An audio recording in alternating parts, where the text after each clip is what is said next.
Cheers, queers! What's on the big gay agenda today, Theora? Today we are continuing our flag means death discussion. Wow. Deception? A discussion. So it's something we're inventing where we're going to discuss and also have gumption at the same time. We'll see how this goes. Because today we're starting with episode 205, and this is one hell of a super fun ride of an episode. So, gumption.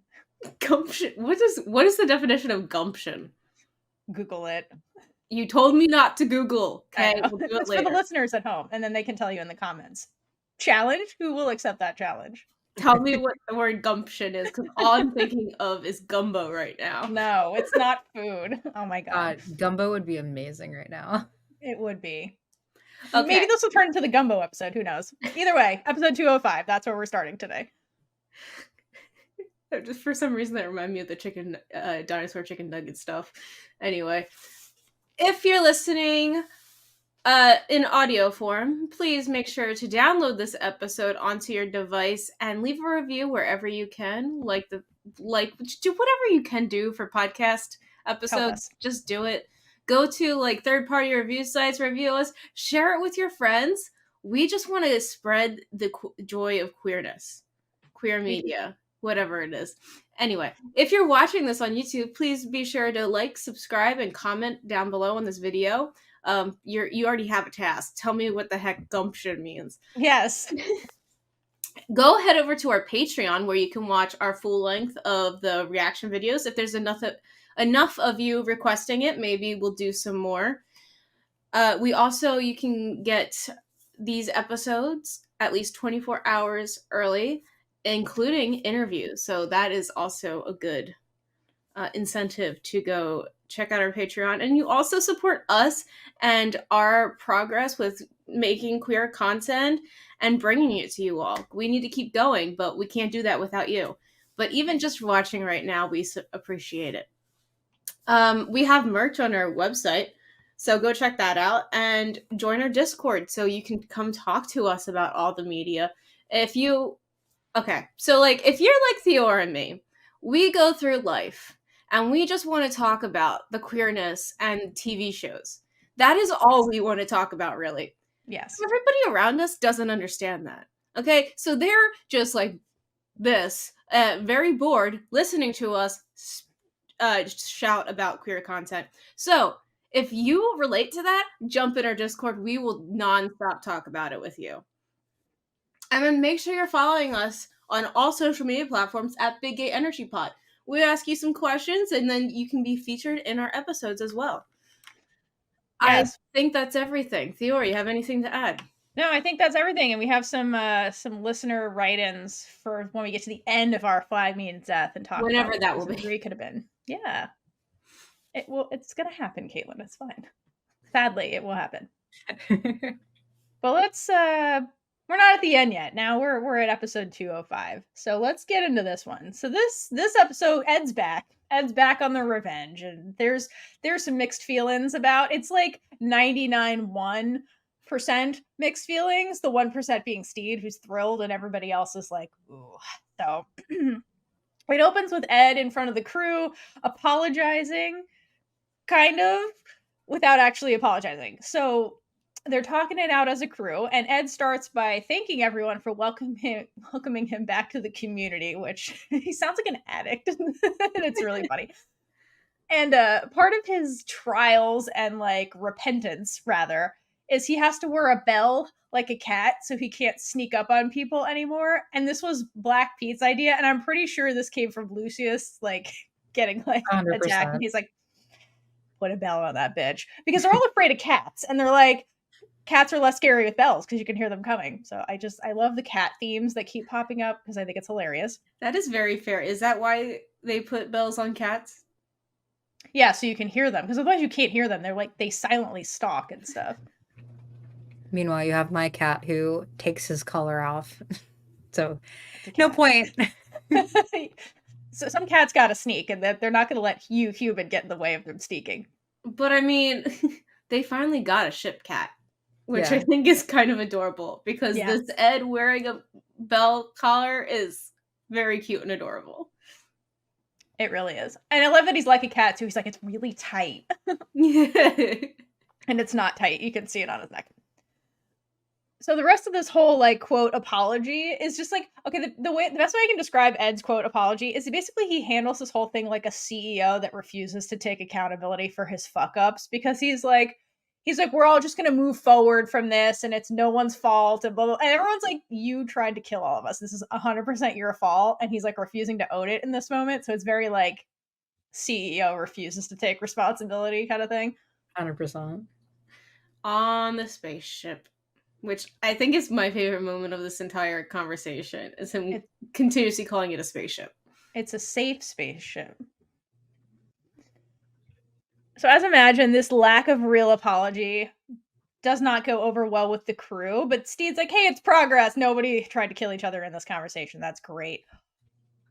But one crew member in particular is not letting this go, and that's Lucius, because Blackbeard almost killed him. So like he has every right to be absolutely pissed off about this.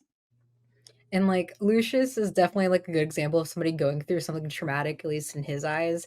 And like everybody just thinks that he's overreacting because like 9 times out of 10, he's already a drama queen. So they just think that he's dramatizing the entire thing. And I feel so bad for him. And it's purely like the boy who cried wolf, because he's dramatized everything. And then up to this point, when something actually fucking happens, they're just like, is it actually that bad? And he's like, yes, it was fucking horrifying. Yeah, no, that's a really, really good point. And like he has that petty streak where he like refuses to let it go also, that like persists throughout this episode. Other thing I love about this opening scene, so apparently new crew, new flag. So in the opening scene, they're hoisting this new flag that has this like cat bathed in what looked like either sword points or sun rays, and he's got like blood dripping from its claws. Thoughts on the new flag? I did not notice the blood dripping. I just noticed it by staring at it. I find this one a lot more scary than the first one. Because it's an evil, long-clawed albino cat with piercing red eyes trying to haunt your soul. Yeah. I want to know when they had time to make this flag, though. Oh, it was definitely, like, Roach? Was it Roach or Frenchie? Frenchie. Okay. So Frenchie and Roach were combined together, though. I think. Like, Roach was definitely like, no, put the blood there. While the three...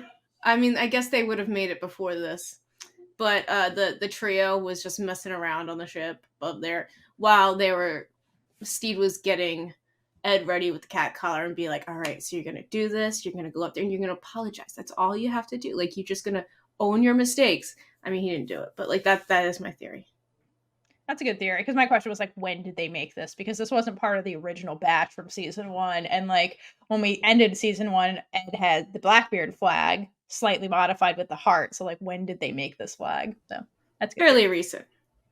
That's my imagine. And it's quality. Like, look at it. Like, it's not like stitched together haphazardly. Yeah, like, this is like a legit one-piece flag that looks great. I do think it's kind of funny though, like a little bit ironic, because like white cats, they're usually like a symbol of like purity and innocence and spirituality, unless seen in your dreams. If they're seen in your dreams, and then they're considered bad luck for some odd reason. So like just purely because of like you might be like afraid to lose like the good things you have. So I think it's funny that like they stuck with a white cat instead of Frenchie's hatred of black cats. God, just cats freak him out. Cats are the scariest thing in the world to him, which I think is hilarious, and I love that persists as a character quirk for him. It's great.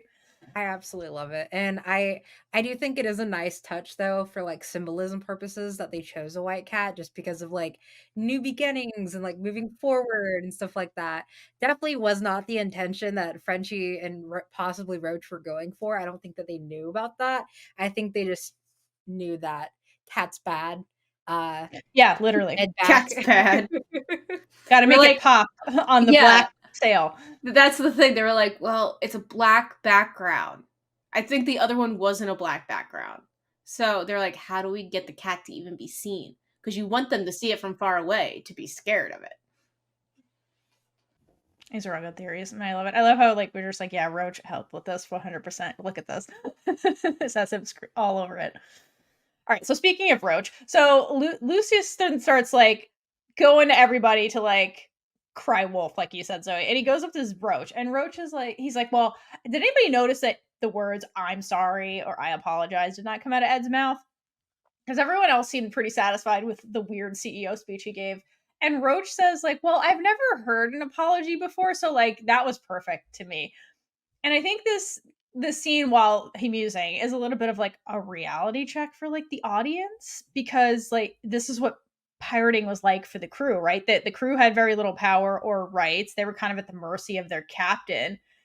So if they don't apologize for almost killing you, that's it. Like you just carry on with your day. And you notice like the big proponent of that mindset is Archie. Like throughout season 2, Archie keeps going like, this is what pirating is. This is just what life is. You want me to kill like Jim right now? Like, sure. Like this is just what life is pirating. So I think this is one of those like moments. And so like being at the mercy of the captain is great if the captain is Stede, but it's terrible if your captain goes crazy and like tries to kill you like Ed just did, you know. That is very true. We see through Archie how more intense, because you get used to being with this crew now and they're getting used to this new life, but bringing Archie in, you're like, what, you're about to kill someone that like you really like right now because you're told to do it? Like that's just what pirating is. Like some days are great and some days it's, you know, you get ordered to do something. Yeah. So when Lucius gets absolutely no support from the crew with his pity party, he turns to Izzy. And Izzy, off screen, had a glow up. And he looks like a brand new man. And he's got his horse leg and he's wearing it well. And like, I love it with the horse leg, he doesn't need any kind of like a crutch or anything to stand. Like he can stand by himself, which is really fucking awesome. So it's like Izzy is a brand new man, basically. And and basically when Lucius comes to him, he's like, you know what? It's all in the past. Like, let's move forward. Because I think part of Izzy can kind of empathize with Ed a little bit when Ed, quote, went mad. Because, like, Izzy just recently went through that whole process of, like, losing control of his life and then spiraling super hard. Like, that was basically him the last couple of episodes. And he wants to move on from it. That's why, like, he looks all put together. His hair is all done. He's like, let's do this. Whatever. Past is in the past. But for Lucius is not ready to move on. And that's where like these two characters kind of differ because they both were super traumatized by Blackbeard. And I mean, he lost a leg. Lucius almost lost his life. So they both have reason to like hold a grudge, but Izzy's trying to move on and Lucius is like, no, I can't move on from this betrayal. I do think it's kind of funny how like when Izzy and Lucius are talking, Izzy kind of just ends it with like a power play of taking Lucius's cigarette and like taking a hit off, like taking a drag off of it, and then tries to like give it back by putting it in Lucius's mouth, and he just like swats it away. I love that part. He's like, nah, fuck you. I don't want that back. It's nice to have it's nice to have the new and improved Izzy. That's all I'm saying. Okay. Meanwhile, Ed and Stede are alone, and Ed's learning what it's like to be part of the crew, not like the overlord of the crew. Because now on the Revenge, the other dynamic shift that happened is that Stede is the sole captain, and Ed is kind of like a hostage slash the child in timeout. Like he's like part of the crew, but not really. But he's also not the captain. That's the important part. I like the child in timeout. Yeah. I mean, yeah. You can get the bell off when you learn to play nice with others. Literally. And the burlap sack he's wearing as clothing. And that's the part that he's most mad about. He's like, when can I change out all these fucking clothes? And like, that's such an Ed thing to be like, when do I get my leathers back? What's interesting in the scene too is that Stede seems to have a hard time coming to terms that like he's the captain, like the sole captain, like owning it.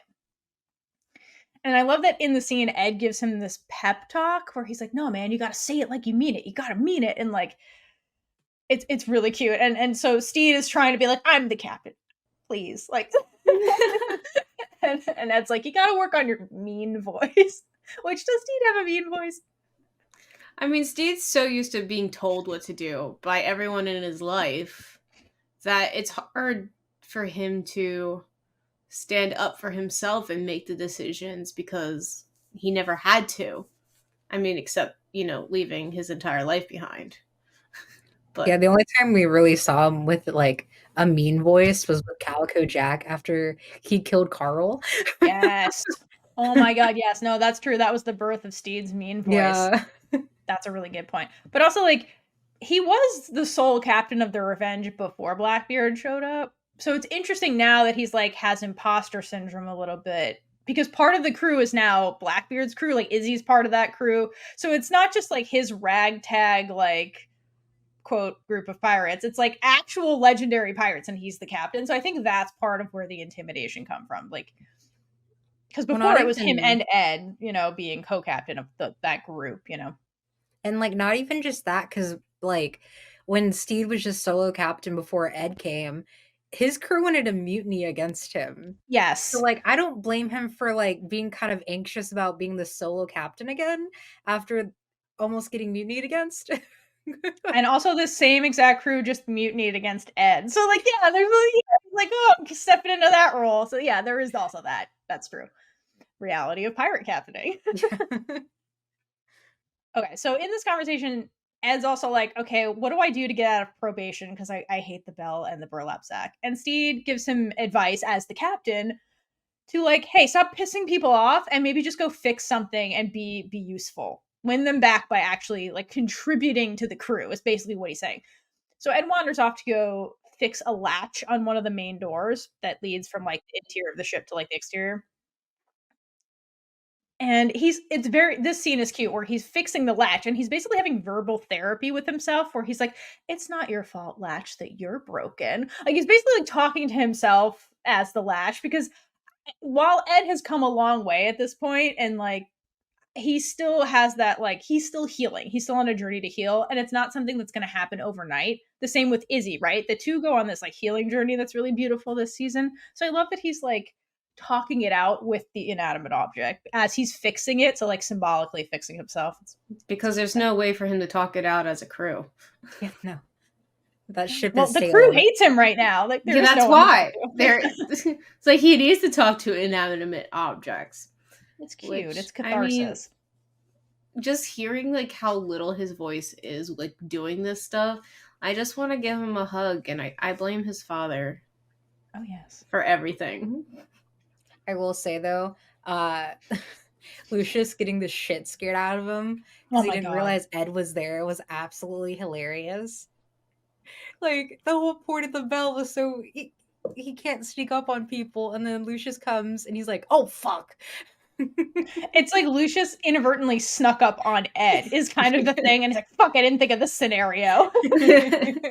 I mean, Ed's even talking, so it's not literally like Lucius is in his own world at this point right now. Yeah, no, he can't see. He's so in the trauma, the trenches of the trauma, that he is having a hard time because like being present. There's a lot of scenes in this episode, and I think the preceding episodes, ever since we see him again, where they'll try to talk to him and he's like, what? Like, he's just like staring out in the distance. Like, he's having a hard time being present. So I think that's part of he sneaks up on Ed by accident. Okay, so then, because remember, we transitioned from Ed having his own therapy by symbolically and literally fixing a door, and then Lucius shows up. And so he does some therapy with Lucius that he initiates, which is actually pretty cool. So he does this, like, he proposes a tit-for-tat exchange where he's like, will it make you feel better if you push me off the boat? And Lucius is like, maybe. So later they basically like act this out. So Lucius is trying to like be like, okay, we have to recreate the night. We have like, you have to tell me things about a talent show. And Ed clearly has like no memory of anything. And he's like, I don't know what you're talking about. Why would I suggest this? And so Ed gets confused and frustrated, which pisses off Lucius. And then Lucius just like shoves him prematurely overboard. And then I love his like celebration after he does it, where he's like, how does that feel, bitch? It's so funny. He's in the water and he's like, how do you feel, Lucius? Do you have closure now? I mean, it was really cute. But when Lucius says, how does that feel, bitch? All you hear is cold. And then the moment that you see Lucius be like, "Oh, was that not actually what I wanted?" Yeah. I will say, yeah. Oh, go for it. I was gonna say because it's like pirates are always like talking about revenge. It's kind of like him taking revenge, and so I like this shows that like revenge doesn't actually always heal the trauma. Like Lucius still has to heal what's wrong in the center of his core, right? I do think it's funny though how Ed kind of pulls a little sneak, and he doesn't actually fall off the ship. He's kind of just hanging there off a rope. But Lucius thinks that he hits the water because, like, I think like he threw something down in the water or something like that. But like he's just like, oh, I chilling. thought he was just getting back up. He was climbing back up. Yeah, I thought that too, and he was just like hanging out on the. Yeah, no, he's just chilling. He's hanging. He never. Was he never not wet, actually went in though? the water. I don't believe so. Unless it's a Mandela effect, and I'm misremembering it. But I like distinctly remember him just hanging off the side of the ship, and Lucius just thinking that he pushed him. He fell in the water. All right, I just watched that twice, and I don't know for a fact which one is true. So either way, Ed doesn't go through the same journey as Lucius, where he ends up like being rat boy for some other crew. He just like at minimum is now overboard. I want a scene where Lucius tries to get Ed to be rat boy, and I'm surprised he didn't do that. He's like, "Oh, you're a cat with a bell. Go catch some rats." I'm really surprised he didn't do that. I just want to see Ed running around the ship going. Ed would try, you know. I think a reason why like Lucius resorted to like, oh, let me push you overboard is because like you have to take in consideration Rat Boy was far more traumatizing, and that wasn't inherently Ed's fault. Right. Yeah, him pushing Lucius off the boat did cause Zhang to find him and everything and like let him aboard and be part of her crew. But him being Rat Boy, that was on Zhang, and like them eating the dog and then being like, all right, well, you're now go fetch some rats. So I can see why like Lucius immediately was just like, all right, let me push you overboard. Because that's to his knowledge, Ed remembered that. To Ed's knowledge, he does not remember that. Also, like that was the start of the trauma too, was Ed pushing him. So like to close the gap of the trauma, go back to the beginning. So there's also that too. But I agree with what you're saying. All right. So from there, we shoot on over to Izzy, who's below deck, getting his groove back yet again. And we get confirmation that Izzy is a secret Alexa Comtriku stan because he's surrounded by all the Stede's good candles by himself. So there's that. The candles. That is a must in every queer show. It's a must. Yeah. There's always one person who's obsessed with candles. Here it's Izzy. But he actually has like a functional use for this, and I do really love this scene with him. Basically what he's doing is he's practicing sword forms because now that he lost his leg and has the new unicorn leg, he has to like figure out how to fight with his new kind of like balance and capabilities and things like that. So he calls it going back to basics, essentially. Zoey. Sorry, my mic was just not turning back on. I apologize. You're good. But yeah, no. Izzy was serving actual cunt during that whole scene. Like the being shirtless, doing like the cool little like flick of the sword. Like iconic. We love that. Just amazing. No, it is super amazing. We've seen Ed quote try and teach Stede about swords, but really they were flirting. And so we haven't really seen anybody do actual like sword forms, which is they should be doing if they're all pirates, like practicing on their downtime. So I love that we have it with Izzy, who's like a master swordsman of all the people, and it's an iconic moment that's in a lot of like fantasy type shows. So I love that we get it with Izzy, and then it transitions into a weird conversation with Stede, which is of course Stede shows up during this like high fantasy moment. Anyway, but what I also love about this scene is like it's depicting more of Izzy's journey because it seems like he's much more in control of his life and a lot more centered, which is a whole part of like practicing sword forms. And I love that when he like snuffs out the flames without even touching the candlestick, he does that like spin on the horse leg. Like it's just, yeah, like It's almost like the unicorn leg kind of like gives him like it propels him to do it. Yeah, it's almost like I still got it. And to me, it seems like a really good. To me, it really showed that like Izzy is taking his recovery and his healing process really seriously, and he's making tremendous progress. So, really big moment for Izzy and his arc. And I think Stede can kind of see that as well, because Stede is, for all his faults, Stede is really good at reading people. And so I think he can see that about Izzy, and he's like, okay, Izzy's not letting this, new leg situation, put him back. He's only going forward. So he takes the opportunity to like, because he's there for a reason. He's the captain, and he has to be a better captain. And who knows how to make a captain a great captain? Izzy Hands. So he comes there to be like, can you train me? But before he gets that, he's like, this man hates me. So he flatters Izzy first, and he's like, Blackbeard said that you were the best, and so I'm here because Blackbeard said that. And Izzy, of course, is like, fuck off. And then he's like, what exactly did Blackbeard say about me? Which he can't resist. I love that part. Good compliment. Because Stede saying you're the best means nothing but to be like, Blackbeard said you're the best. And Izzy's like, I mean, that's his codependent exactly husband. Did he so. say? So the flattery works, and Izzy agrees to train Stede to make him a better captain. Because Izzy's like, okay, if I can make myself a master swordsman again with my new leg, I can train you. Maybe I can train you. That's my new challenge. We're not so much as a lost cause. Exactly. Oh my god, his insults are so funny. Okay, so then they go above deck, and I like how Izzy starts this by telling Stede, okay, punch me in the face.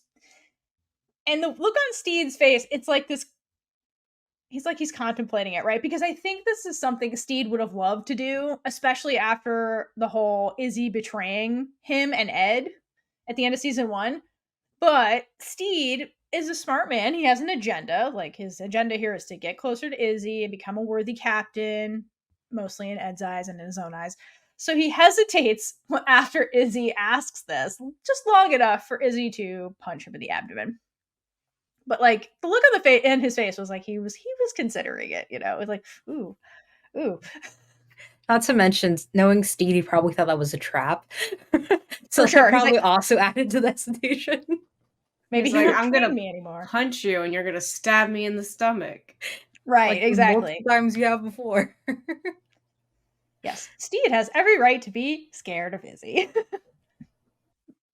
I love this scene though, because truly, like, the two of them needed to bury the hatchet, like, the entire show. So I'm glad they have this scene together where they kind of like make up in their own way. And Stede is such a lovable disaster during this whole montage. I love when he shoots the musket pistol and like the mast falls on the crew because he hits the wrong thing. Like, that was hilarious. But he's trying. Yeah, Izzy teaching Stede is just such like a good friendship development bonding moment. Like, it made my heart so happy because I was like, well, I wasn't expecting this, but this is very nice. Yeah. Oh my god, it's so funny, especially because there's digs that come at Stede where him and Izzy are just like chilling after their training session, and Izzy's like, "You're amazing. I've never met anyone with a total lack of skills before." It's so funny. Other underlying kind of thing with this scene is I think there's a little bit of some lingering jealousies, like resentment coming from Izzy, because Stede is incompetent in a lot of ways. And if you think about that, an incompetent person has basically replaced him, like, as Izzy in Ed's life. And now he's becoming a much more respected captain than Izzy was when he finally became captain. So I think there's a little bit of like resentment that he's working through, but eventually he gets to be like, this is what's best for the crew. It's best for me. Like, it's okay, Stede. All right, so after their training session, Stede's like, okay, you've trained me for 10 minutes. Let's go test all these new skills that I don't have yet. And so they find this nearby ship, and the whole crew's already dead. So, like, victory. Right. I love that he's like, you would pick the only ship on the ocean, and everyone's already dead. Good job, Stede. But like the bodies are like killed like Villanelle style, because like it's like artful murders that are all over the ship. It's like hella suspicious. It's not just like they got raided by somebody with an agenda. And I love when the crew is kind of like checking out what's going on, and they find like the hexagram like on in blood, and who's it, Black Pete's like, they must really like geometry on this ship. I'm like, ooh, not good. So Stede and Jim go below deck to, I guess, find the treasure or see what the hell's going on. And in the main cabin or whatever, they find a dying priest who speaks Spanish. And Jim is translating the final words of this dying man. And basically summarized, it's just like, hey, the whole ship is cursed. We're cursed. If you touch something on the ship, you'll be cursed. It's all cursed. Just get out of here before you're cursed. So Jim is like, yes, and pieces the fuck out of there right at the second that man dies. Because Jim has the brain cell here. But Stede gave his last brain cell to Ed. So he notices when Jim leaves, there's a fancy red suit hanging on the door. And he's like, pretty. It's mine now. And so, like a moth to a flame, he takes the cursed red suit. And that's the suit that Gypsy said that Reese was very happy to play in. It's very Stede. That was the peacocking suit. I do think it's quite funny though, because the symbol that's like on the ship, with the circle, it's a pentacle. Pentacles. Thank you. I couldn't think of the name. No, you're good. But yeah, with like the circle around it, it's a pentacle, which is like a protection symbol, and it represents like all the elements. So it's like mixed signals here, because either they were going for a protection charm spell thing going on, which is definitely not the case, because most definitely their blood. So this is obviously a message. So this is most definitely meant to be a pentagram. It's, well, I mean, they don't know symbolization back then, but no, it's like the white cat thing. But that was meaningful. The person or the people, the crew, whatever that killed these people, they knew what that meant, because they even have symbols along the outer circle. So they knew. They were sending a message. They were sending a gigantic fuck you. No, they definitely were, but it's also like pagan symbols, quote unquote, with, I assume these were Christian priests, because they call them priests specifically. My dog came to join for a minute. I love Kinja. Okay, so Ed immediately like starts putting on the clothes and is like, ooh, pretty. And then Izzy finds him. And Izzy's like, this place is cursed. We got to get the fuck out of here. And as he says this, a very timely assassin jumps out of the closet.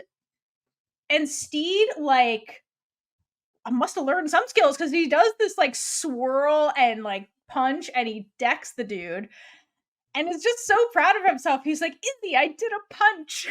And like knocks the dude out. It was a solid punch. You could hear that shit.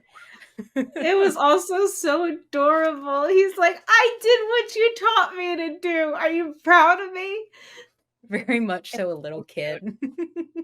Oh my god, it's adorable. So Stede is just like winning and winning and winning in his mind in this whole thing. And then we get back to the revenge, and Stede is now fully in the cursed outfit, peacocking in front of the mirror, basically, like so hard. And basically, Izzy has now at this point is not just training Stede. Like, it wasn't just one training session. He's like full on mentoring Stede in this episode, because Stede is like, ooh, this is the best thing ever. And Izzy's in the room, and he's like, you do realize that like your crew thinks this thing is cursed, and so if you continue to wear this thing, it's going to fester, and there's going to be problems with the crew. And Stede's like, you don't really believe in curses. And Izzy's like, of course not. But if your crew believes that there's a curse, then there's a curse. And if you ignore that, it's going to take hold and cause a bunch of paranoia. But at this point, Stede's like, that's nonsense. That's just like superstition and crazy. It's just a fantastic suit that was clearly made for me. And so that's where he kind of like leaves it. Very blatant foreshadowing. I also like to believe that Jim was the ringleader of the whole like mass hysteria of the curse, just because they were there when it happened. And like, just, I'll talk about it more once we get to that portion. But like, it was definitely Jim being the ringleader.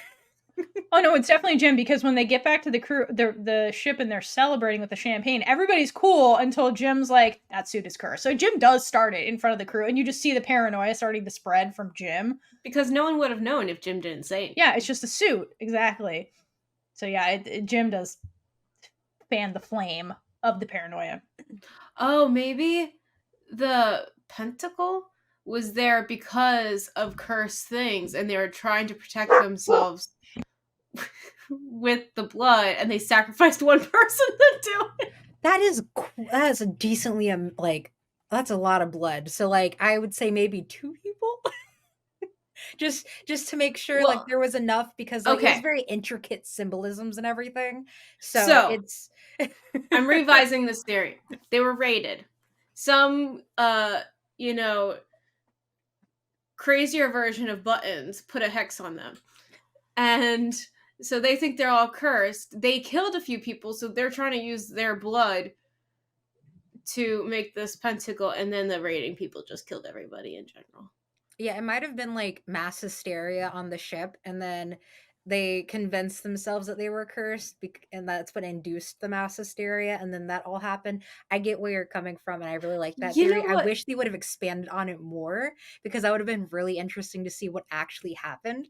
If this was on the Revenge, though, I think the theory would still track, and they'd be like, we have to sacrifice one of us. Who's getting voted off the ship? Yeah, no, 100%. Like, if Swede was still there... I was literally just thinking that. It'd be the Swede. Why is it always the sacrifice? Like he has the juicy ass. They definitely would have been like, okay, well, 2 in 1. Dinner and literally. He's the sacrificial lamb because he's so innocent. Oh my god, that's so funny. Okay, so while the paranoia starts spreading on the ship thanks to Jim, Lucius and Pete are off like having their own alone time together, kind of like evading the whole paranoia for a bit. And in this scene, Lucius is like doing his portrait, I guess, like a charcoal drawing of his portrait. And Pete is trying to be all sexy with his new like horseshoe belt that he basically wears the rest of the season. But Lucius is clearly just like not mentally there. And Black Pete can tell. He's like, you're not looking at me, you're looking through me, which is another like way to say that Lucius is not present in this moment, which I think Black Pete knows like the whole time, but is finally like, I need to call him out on this. So he then uses Lucius's drawings as evidence, and he like starts going through the sketchbook. He's like, why does everything on here have Blackbeard's face? You have a dog with black, like the pictures keep getting more disturbing. He's like, first of all, he's like, my self-portrait has Blackbeard's face on it. Weird. Then he's like, flowers with Blackbeard's face? That flower. Dog? That flower looked really good though. No, I mean, he's a great drawer, but that's a lot of Blackbeard. Also, like, it's really funny to think like Taika like posing for like these weird drawings that were done. It's so funny. All right, so and Black Pete is trying his hardest to get through to Lucius, and he just like starts like pouring his heart out to be like, hey, like you're the one who's trapped in this not denial, but like you're the one who's so trapped in your trauma. You don't see that like we were both traumatized by Blackbeard. I thought you were dead.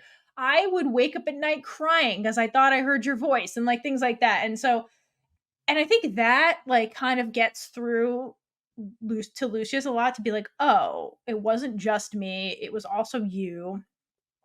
Okay. And then Black Pete kind of ends this with like, you keep talking a lot about how you almost died, but you're not talking at all about how you lived and survived the horrible thing. So basically being like, you're focusing on the negativity only and it's eating you up, but focus on the fact that you're still here. Like we're together, like focus on the good stuff to like get through it is basically what he's saying. Yeah. Sorry, I got distracted for a second. It seems like Black Pete is very emotionally intelligent, which says a lot because in the beginning he hated all the feelings crap and was all in on the Blackbeard style. Yeah. He goes through a journey too to like take off his cosplaying mask where he's like, I was Blackbeard's second in command, but which is all like he just like is the biggest bullshitter on the planet to try and like get people to approve of him. But I think what changed him is not really like Stede, like it's more so Lucius, because their relationship since the very beginning was like free of like cosplaying, free of masking. It was always very real, the two of them. And so in this moment, he's being really real with Lucius, because I think Lucius like underestimated how much Black Pete actually cares about him, because he always has that facade of being like, I'm too good for everything here. And so I love this real grounding moment that they're having, because like you said, Kaitlynn, he is emotionally intelligent most of the time. And there comes like when they were escaping Zhang's ship, and he had the intelligence when he had the crossbow, and they're like, we're all counting on you. You always said you were a great shot. And he's like, yeah, I'm not a good shot. And he's like, no, someone else needs to do this, like, or we'll all die, basically. So like he is smart for all his bullshitting. He's the bullshitter of the crew, basically. I want more of a scene where maybe Stede's asking Ed, so was Black Pete actually in your crew? And he's like, nah, man, he's just a big fanboy. I know, where was that scene? That would have been hilarious. Yeah, the whole Black Pete quote to Lucius about living and dying, that was like surprisingly very deep, and it definitely caught me off guard, because I was like, okay, period, we love that. Oh, I know. It was a very good scene between the two of them. That line was really great. What also is great is the paranoia of the curse. So meanwhile, the three besties, Ulu, Archie, and Jim, are like held up in a room with like a salt circle. Their bedroom? I think so. But like either way, they're held up in a room with a salt circle and just all the garlic on ship on their necks. And because they're warding off the curse. And then Stede comes in the suit, and they like freak out, and they're like doing the sign of the cross and like spitting at him. And the scene is very short, but just fucking hilarious. I love in general that Archie was welcomed with open arms. Because in the beginning of the episode, you see Archie, Jim, and Olu like pretending like they were like drowning the mops or something. Oh my god. And it was just adorable seeing their friendship, but I want to see how they picked up Archie in the first place, because Archie's the only new crew member, I believe. And I want to see Jim and her meeting for the first time. I think there's like one other new crew member, but we don't really get a lot of screen time from them. But for the most part, it was Fang, Frenchie, Jim, Archie, the one other person I can't think of to save my life.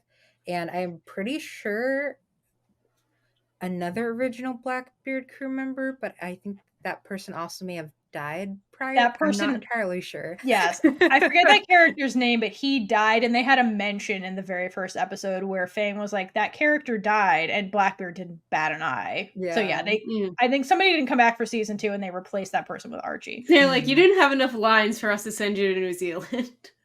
Right.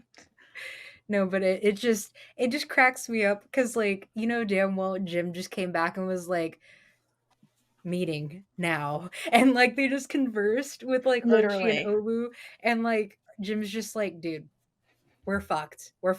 I saw the shit in that fucking priest's office. It's horrible. Did you guys see the rest of that ship? Awful. Cursed as fuck. Even the priest was saying that. And then Stede has the audacity to get that fucking red devil cloak. It is a devil cloak, actually, if you think about it. That's really funny. But yeah, no, they're so Jim has recruited at least 2 into the paranoia. So without the garlic, Roach is like, I gotta figure out something else to make. So in the kitchen, Roach like casually invents peanut butter, which is really funny. AKA peanut paste. Yeah, he calls it peanut paste, but it's peanut butter. And I love that Frenchie's with him, and somebody finally appreciates Roach's sandwiches. That moment means a lot to me. I love it. Yeah, that is fair, because that poor dude does not have a good history with making people sandwiches. No, everyone always throws it in the ocean. But with the way he was making food, I just wonder what it was like when people would invent new stuff, if people were like, you're freaking insane. And then also, how do we even figure out like chemicals of putting in stuff and like creating these new things? I don't understand how new food works. I mean, basically in this scenario, you're just like, we have this are the ingredients we have. Let's mix them together. That's kind of where they're at, because you're at sea. You can only have things on board that are fairly non-perishable, which is why like they always had to dock to get citrus because it goes bad quickly. So he's just that's his job. He's like, what do I do with these peanuts we picked up in these islands? I'll crush them and mix this other stuff and see what happens. And also, I see your roach inventing peanut butter, and I raise you Frenchie inventing peanut allergies. Oh my god, I love that. I love that Stede knows what it is, and later he's like, have you read peanuts before? Because this looks like an allergic reaction. And they're just like, nah, it's the fucking curse. You cursed me. Yeah, nobody understood medicine, so it was really funny. I also think it's quite cute. Just a little side note, how like Frenchie and Roach are like, oh yeah, they're having like their own little conversation, and Frenchie's just like, oh yeah, don't forget to leave out I think it was flour for the fairies or something like that. Or like leave a slice for the... Yeah, leave a slice for the fairies. And then Stede's like, no, it's flour. And they're like, huh? And he's like, never mind. Oh no. No, it was the yeast that made it rise, because they said the fairies helped them cook. Yeah. Right. And I love that line, because preceding that, Stede walks into this conversation and he's like, he's trying to recruit people on his side to be like, the curse isn't real. He's like, you're men of science, right? And they're like, yeah, we're definitely men of science. And that's when they deliver the fairy line where they're like, if you don't give an offering, the bread won't rise. And Stede's like, the yeast is what makes it rise. And they're like, yeah, okay, Stede, whatever. It's the fairies. So proving that like Stede is alone with not being superstitious because he was educated and stuff. And he's like, oh fuck, so he's slowly learning that like there is a class divide with his crew, and he kind of does have to pander to the fact that they're superstitious, even though he's like, you guys are not educated at all. So yeah, Stede's learning the hard way that he is not surrounded by men of science. He is surrounded by a bunch of superstitious people. Because what gets them on the board with the curse is after when Frenchie starts having the allergic reaction, they're like, oh my god, it must be that curse Jim was talking about. That's what spreads the paranoia, because everything's the curse now that goes wrong. Which I think this would have been a hilarious time to have like the whole scene with Swede losing teeth because he had scurvy. Yes. Like in this one. Because like god. Even more so they'd be like, see, so even Swede's affected by the curse. No, honestly, that would have been really perfect to be in this episode. All right. What also is perfect is, so Fang and Ed, because Ed was hanging on the rope off the ship, and then Fang comes up in a dinghy, and he's like, you want to come fishing with me? So Ed does. And while they're in the boat, Ed asks Fang if he thinks he's a dick, to which Fang very bluntly and immediately replies, yeah, I do. But that's also what he thinks that Ed wants to hear. It's the truth, but... yeah. But he's very... the whole time, though, I don't think Fang is pandering to Ed in this conversation. Oh, no. But he was like, isn't that what you want, though? Like, you want people to think you're a dick, right? Right, because Ed's like, no. Because he's the captain. You have to act like a dick. That's how you, like, become in charge, is, yeah, the implication. So I like that Fang is very, very just honest with Ed. They have a very honest conversation, because in the prior scenes, Fang has been, like, afraid of him and stuff, and, like, wouldn't voice his own opinion. So I like that he feels safe enough to actually, like, tell Ed what he feels and what he thinks. And it finally gets, by hearing it from Fang, a, like, actual trusted crew member, it finally gets through to Ed that he's been super dismissive of just everyone's feelings. And he really believed in his heart of hearts that his crew was having fun with him while he was causing all this mayhem, when in reality they were just scared of him and were going along with him because they had to. He was in charge. Like, so I like that they have this conversation together. And once Ed realizes, he's like, oh shit, you were scared of me not having fun and laughing with me. You were just terrified. That's when he actually apologizes. That's when we get the words, I'm sorry, out of Ed. It's like in this conversation with Fang, not the big CEO apology with the crew. It's here with this heart-to-heart with Fang, because Ed is actually reflecting on his behavior and not just like going through the motions to be like, I have to apologize or you'll throw me overboard kind of thing. I will say it was definitely like heart-wrenching, like this whole scene just in general, with like Ed being like, oh, but like we were best friends, like you were having such a good time, and he was like, no dude, I was scared of you. And he was like, no, but like we'd chase each other around with knives and stuff. And he's like, and he like, and you'd be like giggling, and he's like, I wasn't giggling, I was crying. Like, it's just Yeah. a thing. I know, big teddy bear Fang. But also what I love about this scene is this scene really parallels what's going on with Stede right now too, because Ed was living in his fantasy bubble. He was like, the crew loves me, we're having fun, when in reality they were terrified and were not having fun. And the same thing is happening with Stede, where he's like, no, I love the suit and I look good in it, and therefore everything's fine and curses aren't real. Meanwhile, his entire crew is like, this thing is cursed, get it off or we're gonna mutiny. So they're both going through this weird journey of being like, oh, my actions affect other people, and maybe I should take that into consideration. Yeah, but like for Ed, I find it really sad because the memory that Ed has with Fang, he think it was a great time, and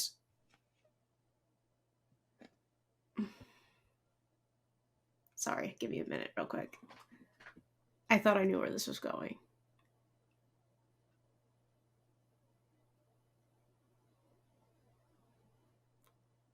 Oh.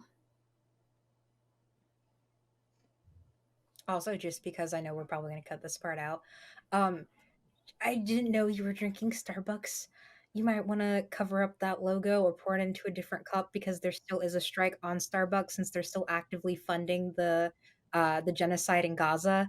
So that might not be perceived well for a YouTube video. We might get comments about that. So I just wanted to There's let a strike on everything. I know, but a lot of people are taking this very seriously. So I just wanted to give you hindsight on that one. Okay. I'll try not to drink it. That's why I said, or just pour it into a different cup, because I'd hate for like this to get traction in the wrong way.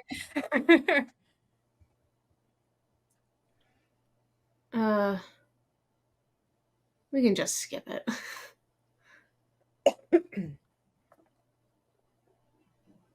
For some reason, it's not making sense in my brain.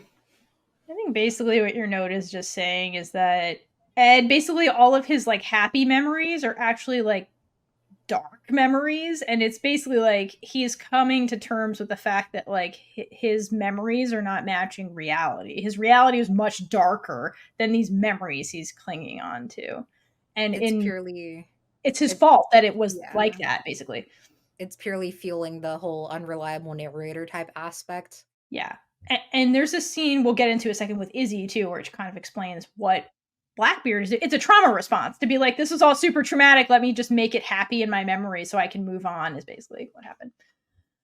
But in this scene, the difference is that Ed is not dismissive of what Fang is saying. He does genuinely want to be a better person. He's taking his journey of healing seriously. Like, he wants to change, but he doesn't actually know where to start, because change can be very scary. Like, that's a very real sentiment that he gives. And it can feel impossible sometimes to like change who you are when you're like, I don't even know where to start. This is very overwhelming. And Ed has been such an isolated person for so long. Like, these sentiments he starts like spewing out at Fang are very real and very real concerns. But Fang is like, do you ever shut the fuck up?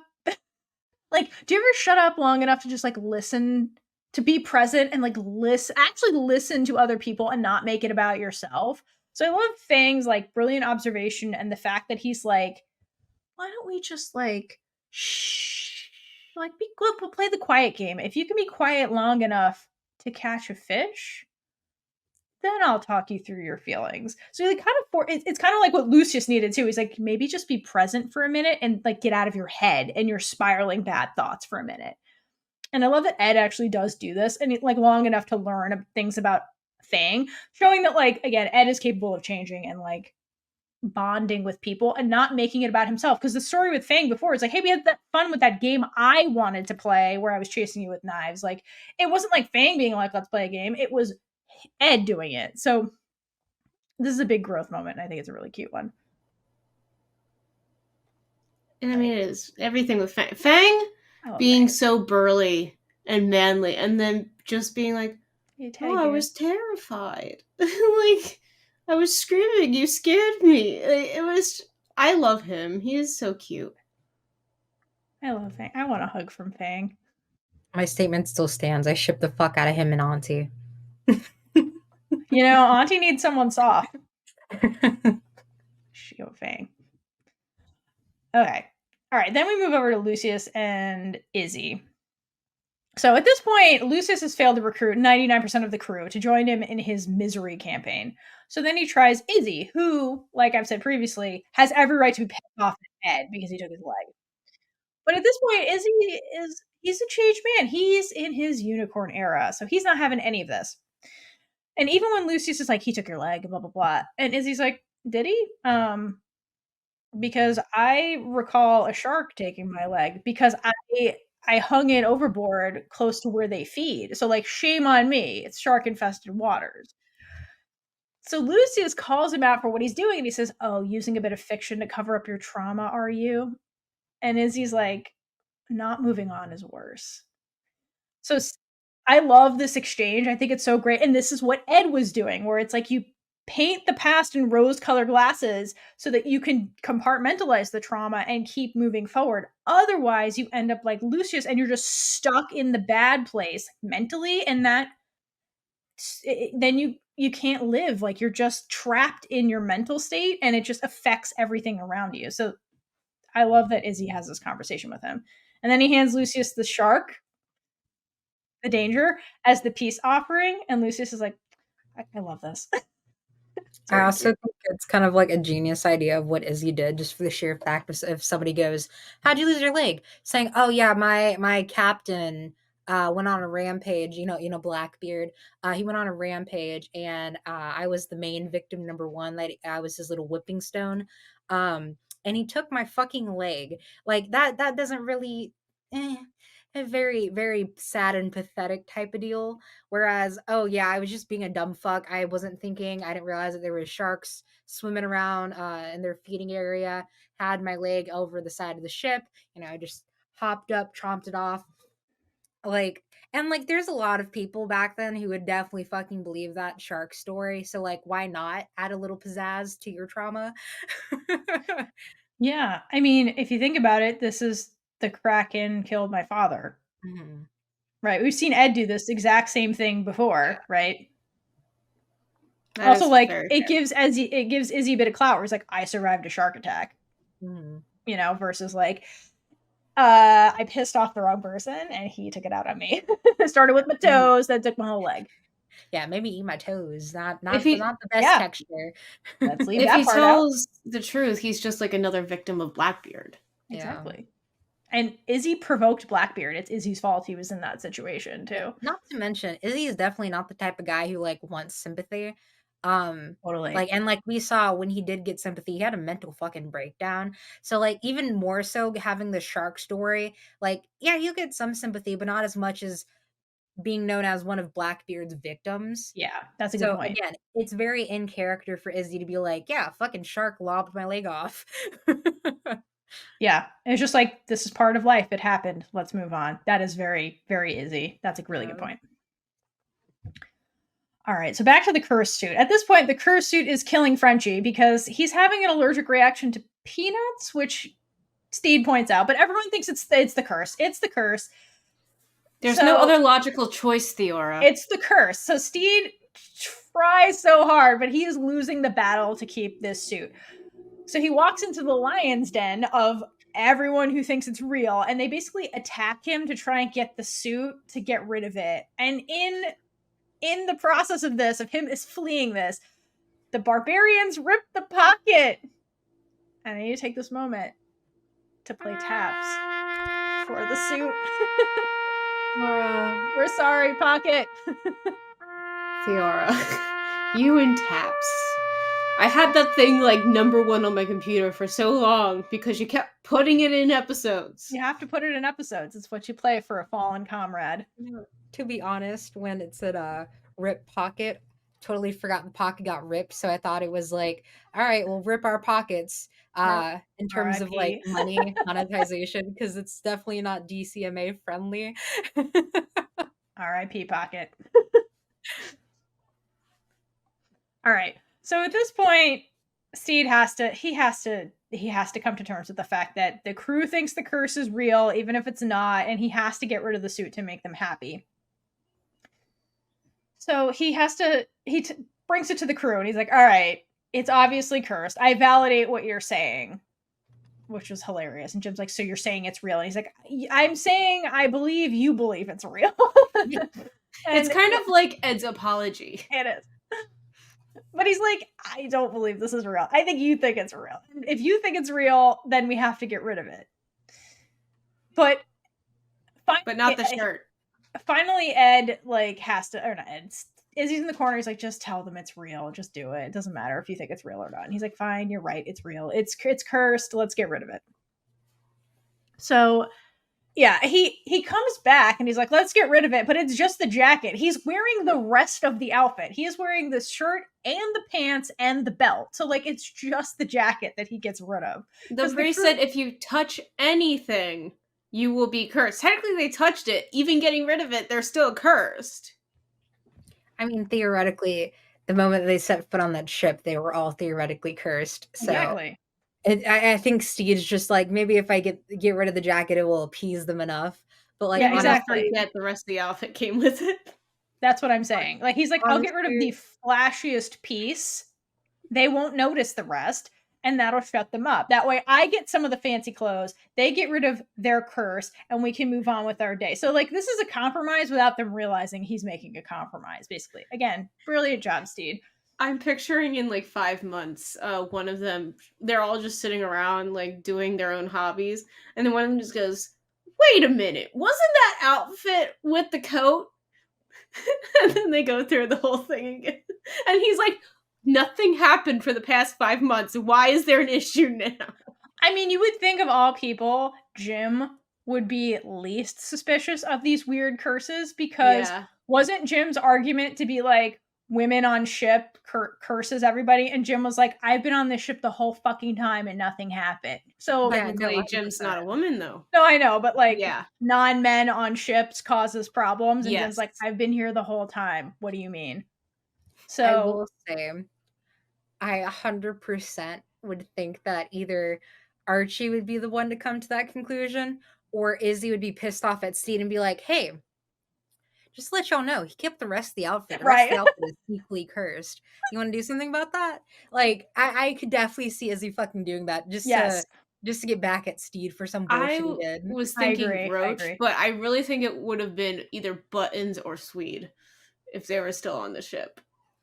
Buttons would 100% embrace. He would point it out, but he'd also embrace the chaos. I think Buttons could have done an anti-curse spell, and we wouldn't have to go through all this, to be honest with you.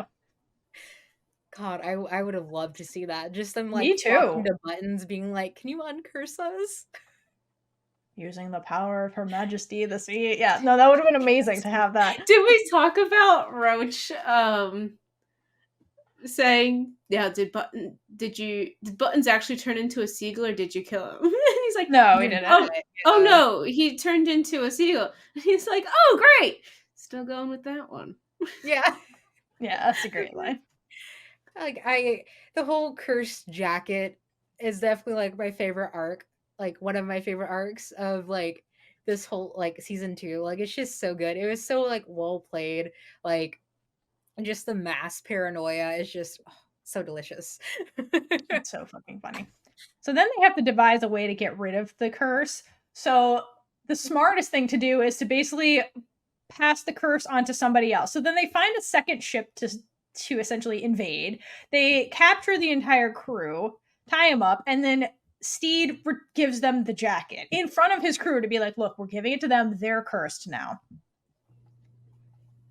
And I love that when they're in the middle of doing this, there's one person on that ship that's not tied up to the mast. The rest of the crew is, and the person tries to jump Stede. And so Stede puts his new skills to use. He fires off the gun with he has some flair, literally, and he's like, don't you fucking make a move. And I love that the whole team fights together, the crew, with Stede, and it's a successful raid. Granted, they didn't take anything. They're just dropping off a suit jacket, which hi, we have a delivery for you. I love Stede. He's like, it's pretty, isn't it? Look, it's so pretty. And he's like, all right, no takesy backsies, and they run off the ship. Yeah, and before he even said no takesy backsies, the guy's just it's cursed, isn't it? And then he's like, no takesy backsies, bye. No, it's so funny. The this was Which, all so like, weird. Which is hilarious that he just like is so dismissive of it because he's like, I can't say it is and I can't say it isn't because if I say it is, I'm giving into it. They'll be like, so you did think it's cursed. If I say it isn't, the crew's gonna be back to being pissed at me because they're gonna be like, oh, you still don't fucking believe in it. So like he can't win. All he can say is no takesy backsies at this point. He's like, let's get out of here. Let's end this.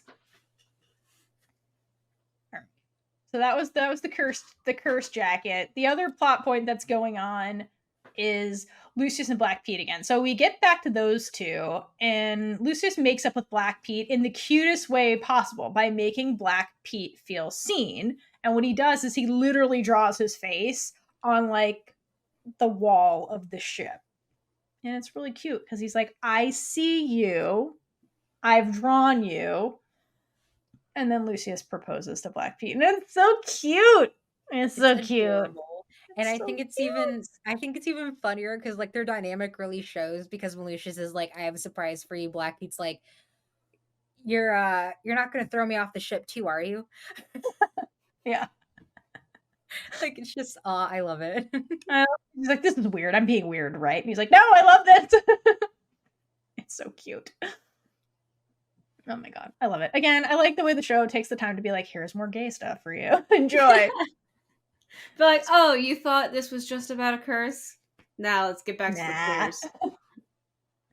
So speaking of gay stuff, then we wrap things up with Ed and Stede. So it's nighttime and very romantic setting under the moonlight. These two are talking about their days finally. Because like this is also a really odd episode because the two of them were actually separated all day. And then they converge at night to be like, tell me about your day. Tell me about your day. So Ed starts and he's telling Stede he was successful in being quiet long enough to catch a fish. And he's animatedly telling Stede about his big catch and his triumph. And he's like, behold. And it's this tiny little thing. And he's so proud of it that Stede is just like hard eyes, proud boyfriend the whole time. He's like, good job, Ed. You caught a fish. It's so cute. I think it's just cute, like, because Ed and Stede both have these moments where they're just like, I did it! Look at me! It is fucking adorable. Then Ed compliments Stede's shirt, because he's the only one that notices. He's like, oh, you're wearing a new fancy shirt, because no one else notices this.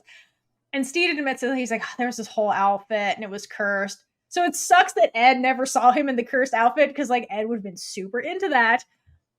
But regardless, we get the best parallel ever where Ed says to Stede, you wear fine things well. And it's so cute. I love it. I think for him saying that to Stede now, it's his way of telling him that they're good and that he forgives him for not meeting up with him and they can live happily ever after. Yeah, because I think the point of the whole him being quiet on the boat with thing is to be like, yeah, like I was a dick too, you're a dick, like let's move on kind of thing. So what's the best way to move on? With a kiss. And we have to break this down because this is a good one. So they both go in very equally to the kiss, but Stede is the one that escalates it like immediately. Like, he grabs Ed's neck and pulls him in more, and it's almost like the second they connect, Stede is just like, I finally have oxygen. I've been drowning this whole fucking time, and here you are. Because to me, Stede is this person who has big feelings that he spent a lifetime suppressing, but now he finally has this person he can finally express his feelings with, and like openly, and Ed is all about that, and he just doesn't hold back at all. But on the other hand, Ed is still in his emotionally healing phase, and he's like smart enough to understand that. So he's like, that's when he breaks it off. He's like, can we slow down and like take things very slow? Because we are both whim-prone people, and I think both of them kind of know that on some level. But Ed is the one acknowledging that like, if this is gonna be real, we have to like be patient and like do this the right way instead of just like rushing off into like China or whatever, you know. And he says in the line, you can't catch a fish until the fish wants to be caught, kind of thing, which I love. And I think Stede, on some level, also understands this. And I think he's very proud of Ed's maturity in this moment. So Ed has come a very long way. But Stede is still a thirsty bitch. And he's like, can we hold hands instead? Because I need something. I have big feelings. And Ed's like, okay, that's perfect. And then they do this cute little like hand game to see whose finger and hand can be on top, and it's so fucking cute, and I just love it. I also think it's just like simply adorable and like very like it's such an adorable scene, but at the same time, like I really like how much Ed has grown because as Blackbeard, it was very much so nobody tells me no. I take what I want when I want, no matter what anybody says. Now he's like, I want to set boundaries. I want to take this slow because I'm terrified. I am mortified, and I'm so anxious and scared that this might just be a one-off thing. I want to know that you're actually committed to me. And I don't blame him because the last time that they went to go like sail off to China, Stede fucking left him for Mary. Yep. And like that was a whole fucking thing. So like I can't blame Ed whatsoever. Still annoyed at Ed though that he didn't go actively searching for Stede. He just kind of said fuck this shit. But like again, I can't blame him because like he was already anxious about like how quickly they were moving. Because again, we don't know like the whole time period of or timeline rather of the show, but we do know they moved far too quickly, far too fast. Agreed. And like sometimes that's not necessarily a bad thing if you genuinely love somebody and they genuinely love you back. Sometimes moving that fast is okay. But for a fucked up pirate and a wannabe pirate, it's not the move. It's just not. They did the equivalent of the stereotype of lesbians getting a U-Haul on the first date. Yeah, no, they U-hauled with a dinghy. That's exactly what they were doing. U-hauled with a dinghy. And my favorite part of this episode is the end, where Ed is telling Stede more things that he learned, which is Fang's real name is Kevin Jr. And apparently he comes from a long line of Kevins going back 400 years. And this might be my favorite backstory of anybody. And it also proves that Ed shut up long enough to hear someone else's story. Yeah, exactly. He listened. Just wish he asked how Fang got his name. Fang, not Kevin. I do think it's kind of funny though, because like after hearing that, you're just kind of like, you know what? He kind of does look like a Kevin, right? Yeah, I guess he does. Right? I think Fang got his name though because of the jewelry that he wears. Probably, and then like the shoulder plates on it. Yeah. But what came first? It's purely like what came first, the chicken or the egg. Yeah. Did the accessories come first and then the name, or did the name then the accessories? Leave it in the comments, people. And today, it's a very special day because it's Calypso's birthday. Woo! Now, as the good Calypsons that we are here to celebrate all things episode 206 because it's probably one of the best episodes, and it's just so fun, and long live Calypso and her birthday, because, hot damn. Let's get into the episode. Thank you, Kaitlynn. You're welcome. Okay, so I forgot. I start out this episode this time. You sure do. All right, so we set our scene with a deadly composition. Ned Lowe is salty because Blackbeard broke his record. And he's very upset. Salty. He's salty about a lot of things. So basically, he is torturing this dude. And he tells the man the reason he's super salty is that his brother, Ned's brother, was a violinist prodigy. So, like, the best violinist ever, basically. And he was always living in his brother's shadow until he, as a pirate, completed 88 consecutive raids, which was the biggest record ever. So he was like, my brother has this legacy as this amazing violinist. I had nothing. I created this legacy. So he's mad that Blackbeard took that away from him. Because who is he without a legacy? He's some weirdo who just tortures people for fun. That's who he is. Other thing I love about the opening sequence with Ned, not only setting the scene that Ned is a creepy motherfucker, but the first shot in this episode is of a lighthouse with Ned's ship, or the ship that he's basically commandeering, this dude, is sailing nearby with an approaching storm, which I find very interesting. Because if you go back to like episode 4 of season 1, we had lighthouse stuff, right? A lighthouse literally can mean danger and figuratively is like hope, which I think is like Ned's headspace, which is like he's hoping to correct the legacy thing, but also the reality is that sailing towards Blackbeard is fucking dangerous, because the guy's like, I don't know where Blackbeard is. Why are you torturing me? He's like, oh no, I know where Blackbeard is. I've been tracking him for years. I know where he is. I'm just here to torture you because for fun. He likes having an audience to his misery, kind of like what Lucius was doing in the last episode. I need an audience. I need somebody to commiserate with me. That's like what he's doing, basically. And I like the approaching storm because that's basically the foreshadowing for this whole episode. So I thought this shot in particular was really interesting, and I love it. Yes. For some reason, that scene never sticks with me. I know. But, you know, I learned a lot from that scene now. But we head back to the ship, and Blackbeard is back in his regular clothes, having flashbacks to all the horrible things he did. Because there are a lot of them. So many. He is staring out at the empty sea, just thinking, man, what the hell did I do? But we get this really great exchange because Izzy comes up to him and says, oh, look, it's Scowly Face.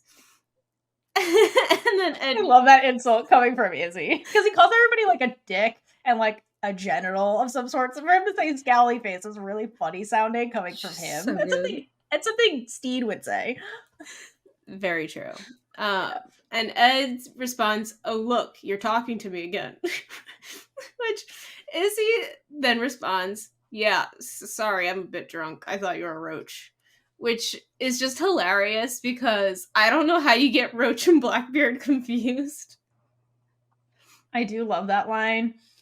It is funny, but I also think it's like a moment of self-preservation coming from Izzy, because he still seems a little on edge around Ed, because like they're on a journey of healing, right? So we're getting more like, we're getting closer and closer to them being like friendly with each other again, right? Because he's still like a little bit on edge at this point. So I think he's trying to project control to Ed and not show him he's a little like rattled in this moment.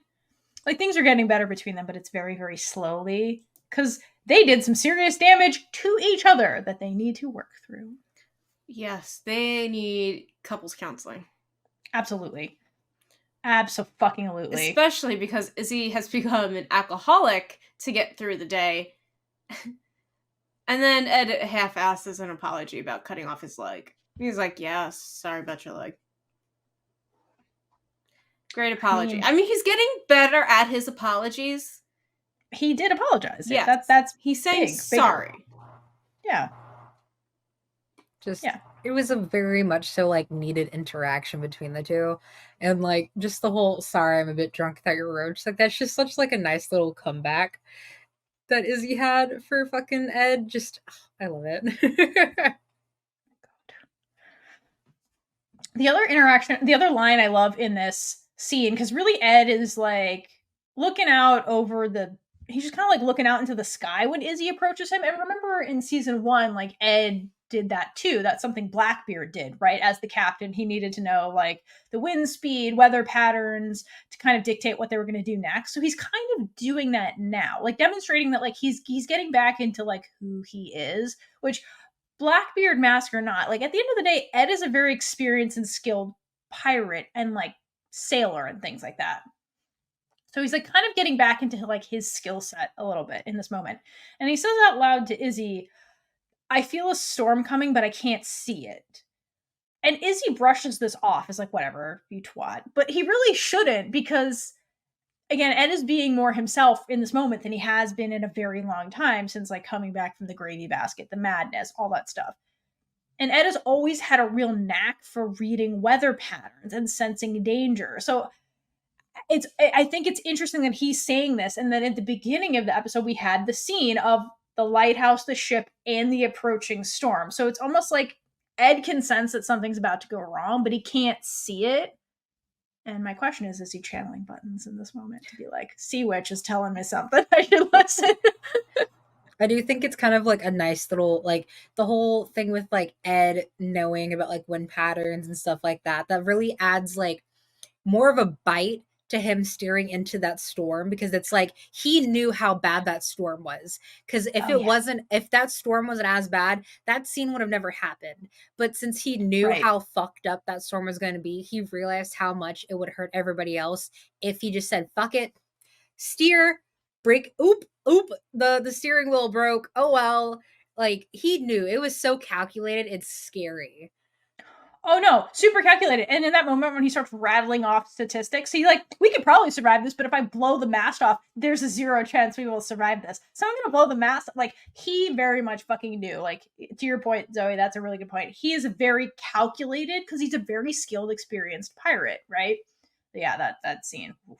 Yeah, so to have him say that, deliver the line of, there's a storm coming, I can't see it, but I sense it, like, really is like an ominous sign that Izzy hands shouldn't be brushing off. But I think Izzy's not, it's demonstrating they're not fully back into their old pattern of like Blackbeard being like, there's this storm coming, and Izzy being like, okay, what do we do? Like, there's a disconnect between them right now still.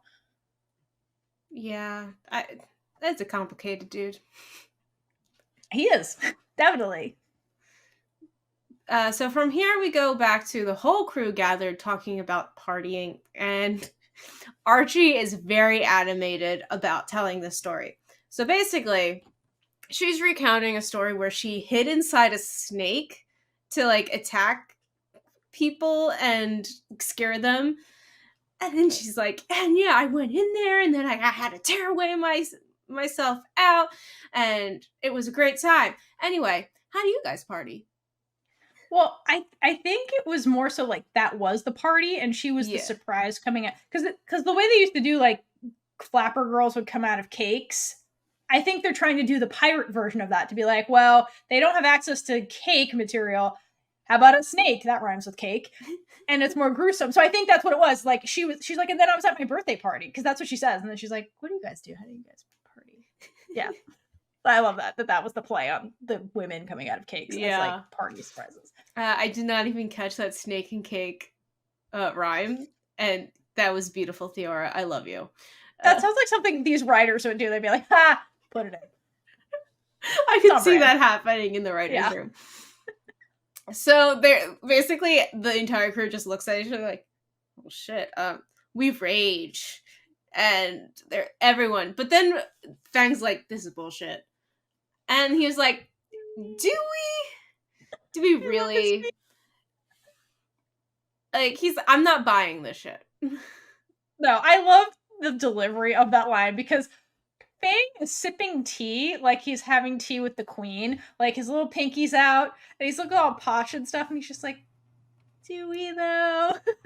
I'd like to We're having tea time on the ship right now. Like, come down.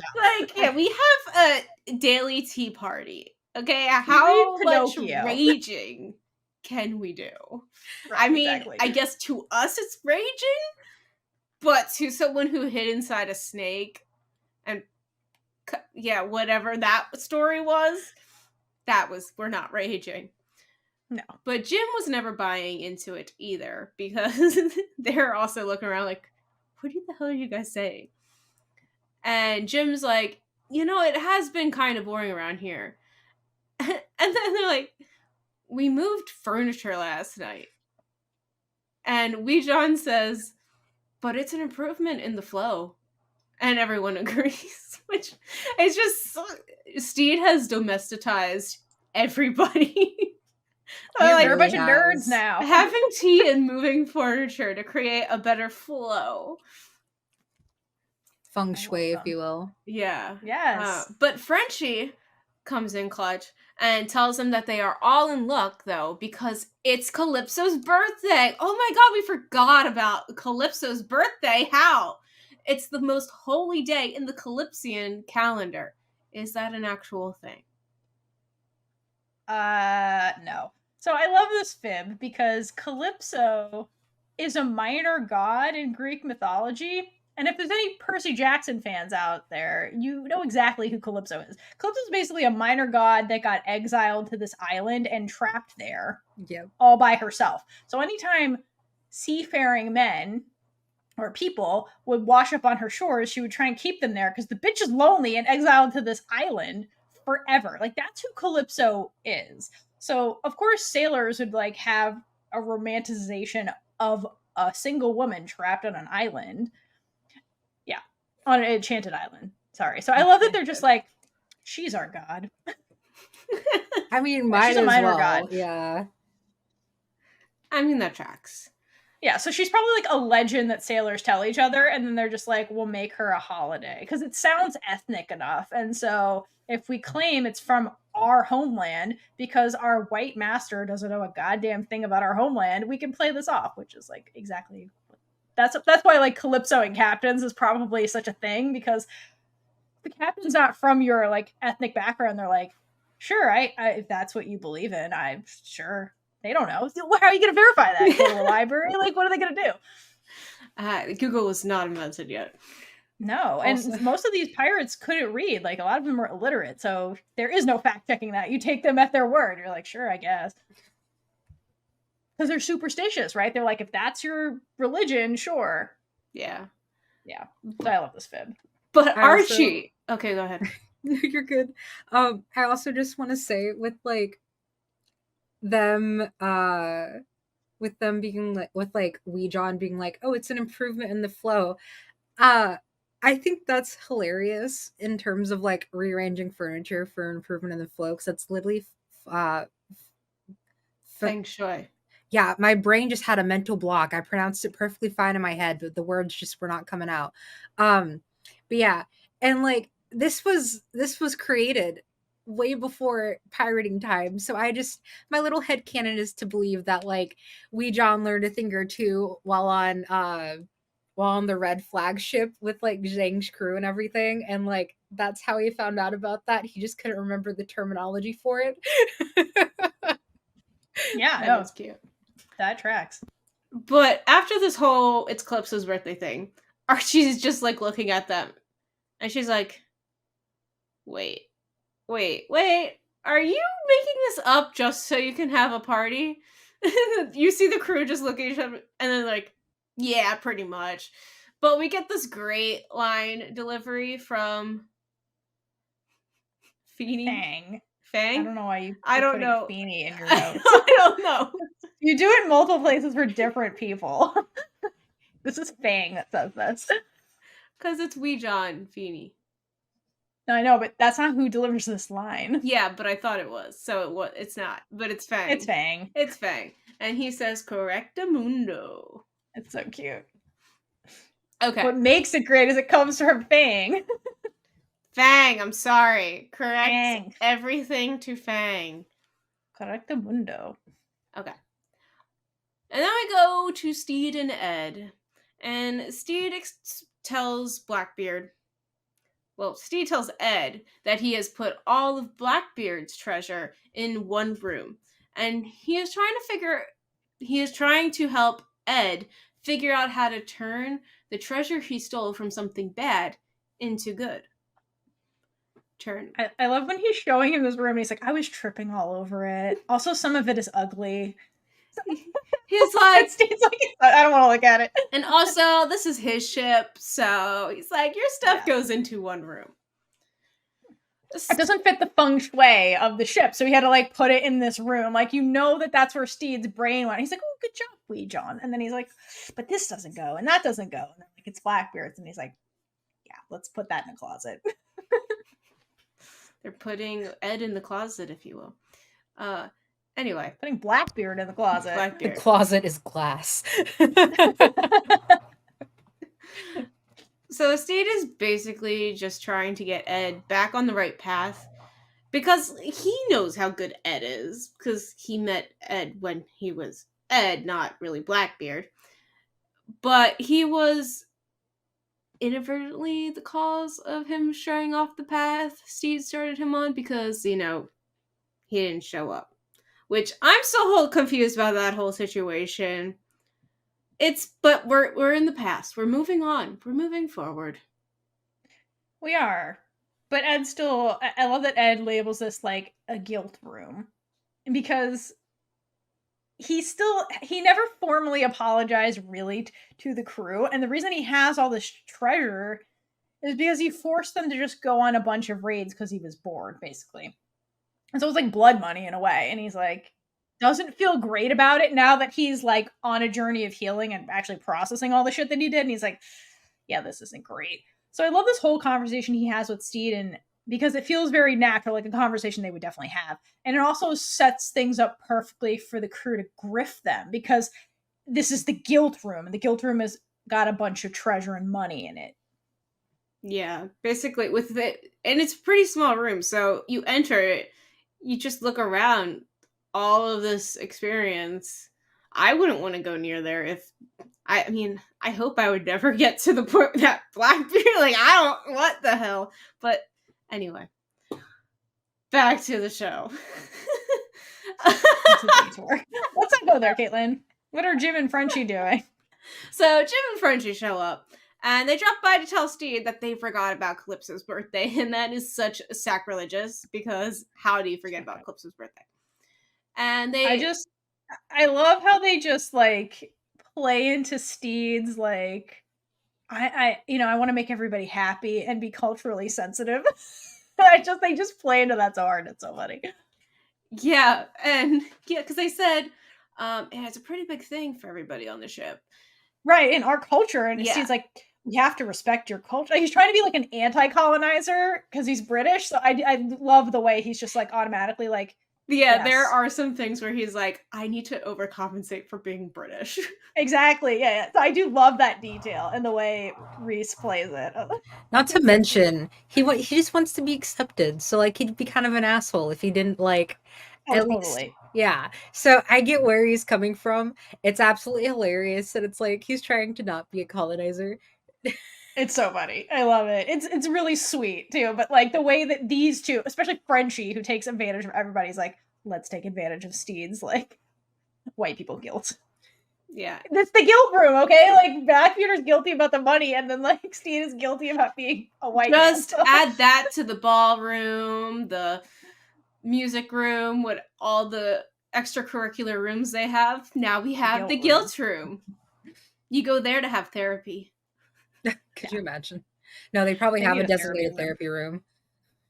Yeah, it's basically the ship now. Yeah, that, but also it's at like the part of the ship where you just look out into the sea, because that's how apparently you like the bow or whatever. Yeah. True. Anyway, so Frenchie says that it's traditionally celebrated with a big bash. So, there any plans for anything? And I love their reactions though, because Stede's like trying to process this new cultural thing he doesn't know anything about, and you just see Ed silently just like shaking his head, because like he's like, oh, here we go. I've seen this film before. But he doesn't say anything about it to Stede, which is really funny. He just lets it happen, which I love. Because first of all, he knows that's not his place to butt into things anymore, and he knows he needs to hold back from being captain. Like, this is Stede's ship. He needs to figure out how to deal with his crew. But after Stede tells Jim and Frenchie that he'll figure it out and get something together, Ed tells him that he got calypsoed. But Stede doesn't really care. Stede is also all for parties and just making sure that people are happy. As long as everyone around him is healthy, happy, and living their best lives, let's do it. So yeah. Stede, after immediately saying okay, and that he'll get on it, he tells Ed that this would be something great to put his treasure towards, and that will help him turn poison in this treasure into positivity of creating this huge bash for Calypso. And I love the conversation right before the crew shows up, because it was focused on how they could spend Ed's like quote guilt money. So I do love that setup. And so really, like, it's only fitting for Ed to pay for this party as his form of an apology, because he still has not said the words "I am sorry" to the crew. He said "I'm sorry" individually to some people, but not the whole crew. So like, this is a way of him like through action being like, "I am sorry, please have a party and have fun at my literal expense." But also it gives the crew that went through all this trauma with him something good coming from it. Yeah. Because this is their hard work as well. Yeah, exactly. Also, but as the as the captain, former captain, he controls what happens to the money. So Yeah. Also, I could 100% see Ed just getting a turning poison into positivity tattoo. Oh, absolutely. With Stede watching, that'd be great. Just a little prison tattoo. The other thing I really love about this scene is that, yes, like, this was a way for Ed to heal, for the crew to heal, but also Stede has an ulterior motive because he did comment some of the treasure was ugly. So I'm sure he's like dying to get rid of this stuff. He's like, let's sell that first. Let's get that off of here. 100%. Some of the shit off his ship. I mean, he did like design this ship. He has a way that he wants it. He needs to also get back all the stuff that was thrown out and destroyed when he left. So too bad there isn't a lesbian antique store he could go to buy some of that Louis the whatever stuff. You know what I'm saying? Darn. Speaking of terrible rulers, after this we cut over to Ricky. Oh, Ricky.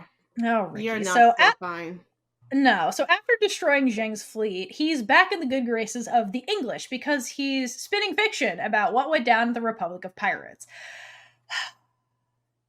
Wait, I didn't write this. You wrote this. That was me. Okay. That was my little note. I have to change the color. No, that was just for y'all. Oh. Commentary on the commentary. Got it. Okay.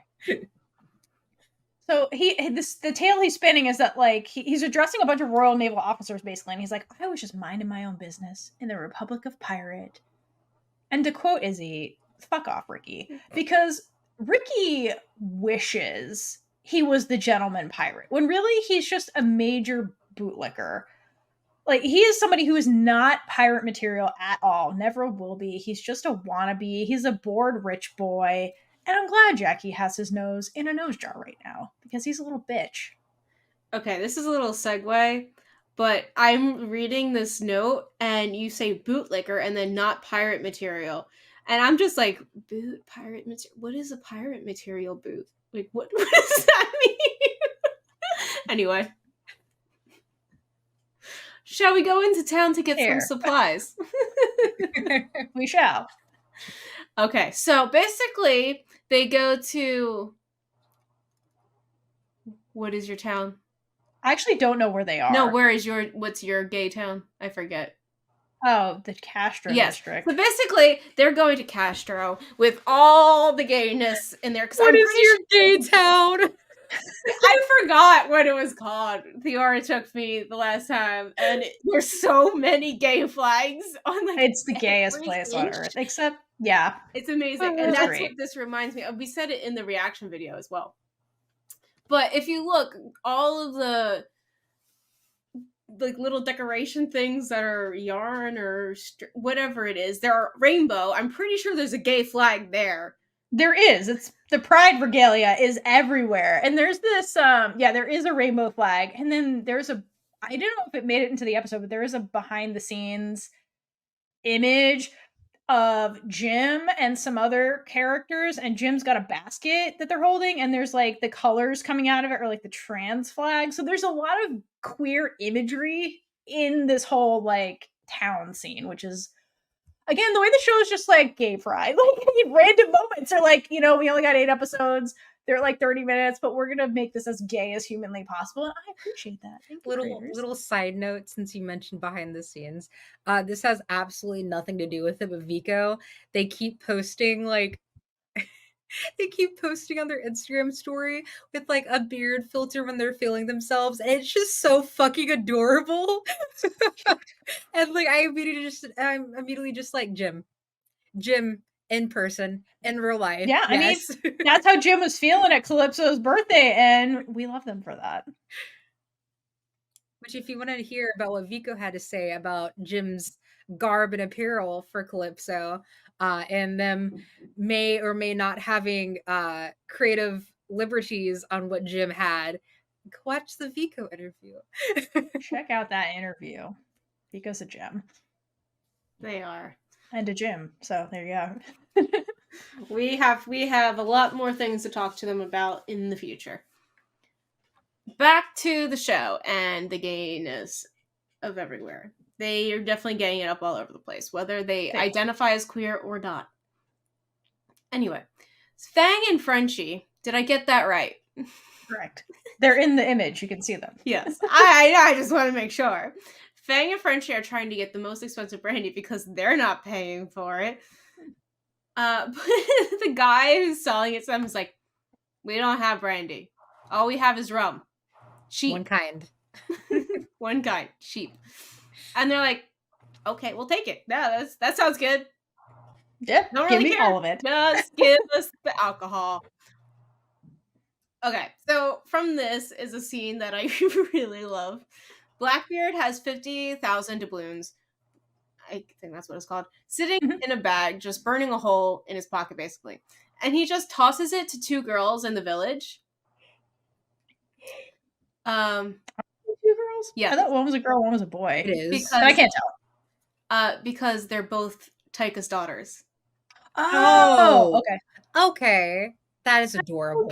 Oh my god. That's why I said two girls. But this is why you can't assume anything either. At least I heard two. Yeah, I mean, whatever.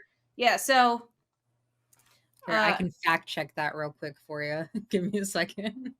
I mean, it's all right. So he gives the kids knives, and once you realize that this is his actual kids, it's actually way funnier. Because when you're just like, they're acting. First of all, they're acting with their dad, and that's adorable. But he gives super cute the kids knives and tells them to stab anyone who comes near that money because he didn't have that money until very late in life, and now he's giving these kids. He's changing these kids' lives on this island, and they're in raggedy clothing, torn, dirt everywhere. You could tell that they're not well off.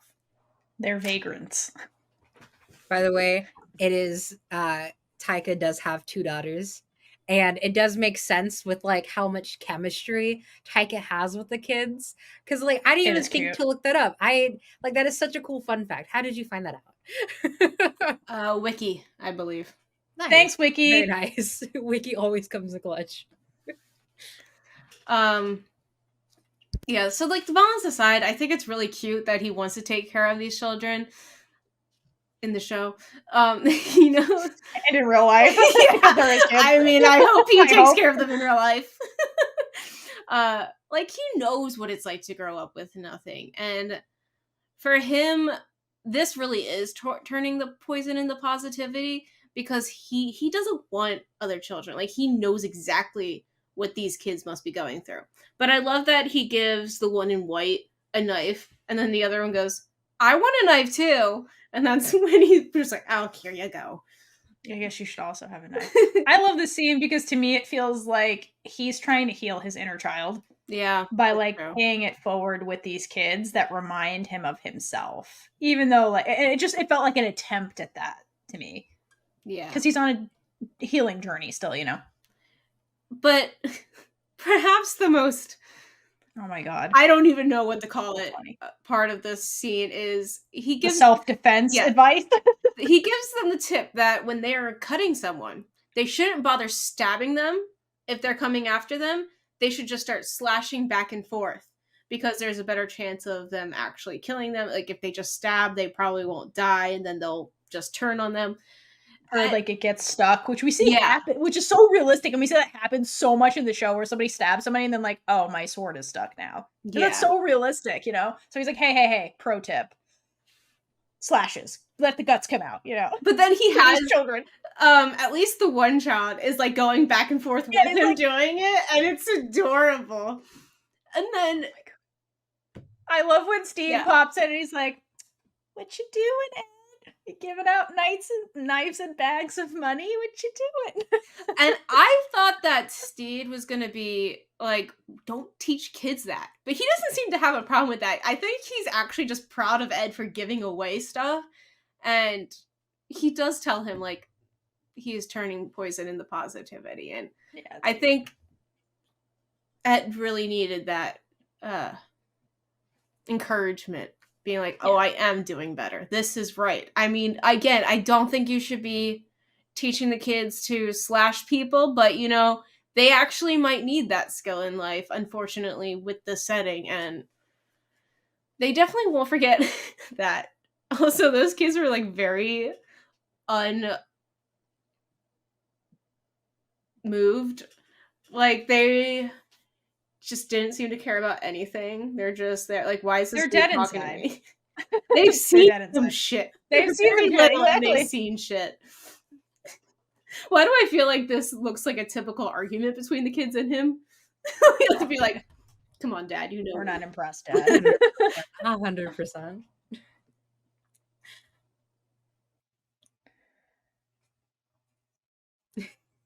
But yeah, I do have a couple thoughts. So for one, with him being like, I didn't have this money till later on in life, knowing that those two kids are his kids, that's actually a pretty impactful line because like he now has like a fuck ton of money and his kids get to actually have like a good life, if not like a better life than like Taika. Given I don't know Taika's actual fucking childhood, he could have had like he could have been a nepo baby for all I know. But still, like that's just such like a moving little line of just being like, I didn't have this till later on in life, to his kids in particular.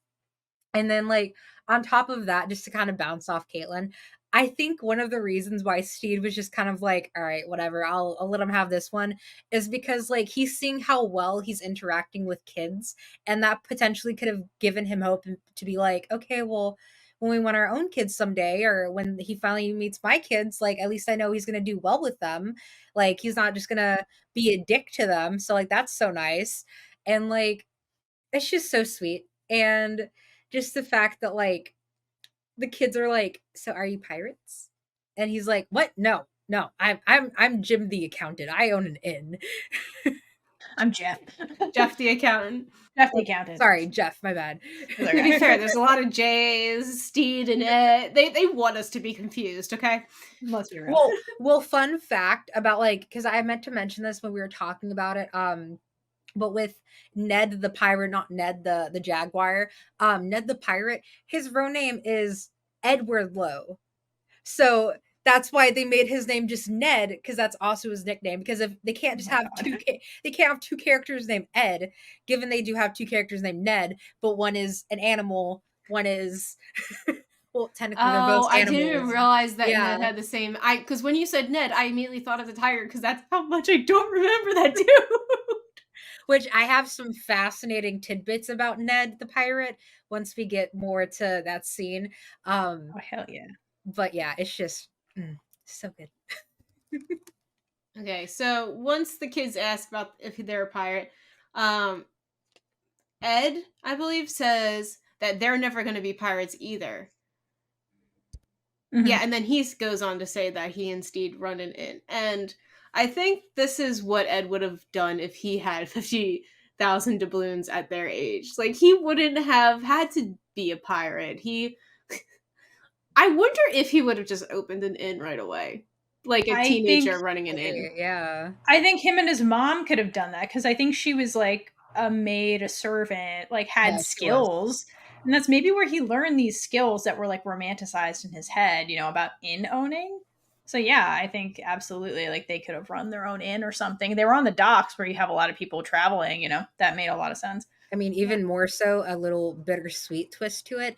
He might just want to open an inn to pay homage to his mom, because she's most likely dead by now. Yeah, and that might have been her dream. She might have wanted to own an inn, but she got stuck being a servant for rich people. Yeah, no, that's really plausible.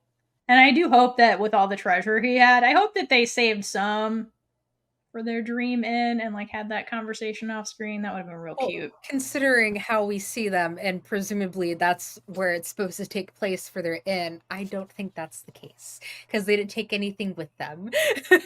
Yeah. Let me have my dreams. Okay, so throughout this whole episode, the C storyline, I don't actually know what letter it is, but we're gonna go with C. I think that makes sense. It's like 3 scenes. Yeah, I had no idea how to. I think it's put this though. Theora put them all together for us. So, in the beginning, we see Zhang gave the nose dude, Theora supplied me with the name Ricky, an invitation to meet with her in the form of a new nose as blackmail. Which, a nice little detail, it's not just any nose, it's a Chinese porcelain nose, which is so I love the little historical tidbits, and it just purely goes to show how she's like a master of chess. Yeah, no, exactly. And he got the nose during the debrief, and that's when he knew it was Zhang that was going to blackmail him, because it's a Chinese porcelain nose, like you said, Zoe. Because I wonder if he thought she was dead, you know, with all the explosions. Like the clock bombs are really designed not only to take out her fleet, but to also eliminate Zhang, because she's the leader. So I wonder if he was like sitting pretty in that conference being like, yep, I won. And then he gets the nose and he's like, oh, fuck, Zhang must be alive. Wait, and she gets it. Did the bombs happen? The bombs haven't happened yet. That's why I said that's why I put in my commentary on the commentary that I'm confused. Oh, sorry. That's like episode 7, I believe. Yeah. Hey, wait. No. Okay, ignore me. Sorry, I jumped ahead. That's why I was like so confused, because I was like, no. Sorry. I remember distinctly because we get Blackbeard's evolution. Yeah. Sorry. The show runs together.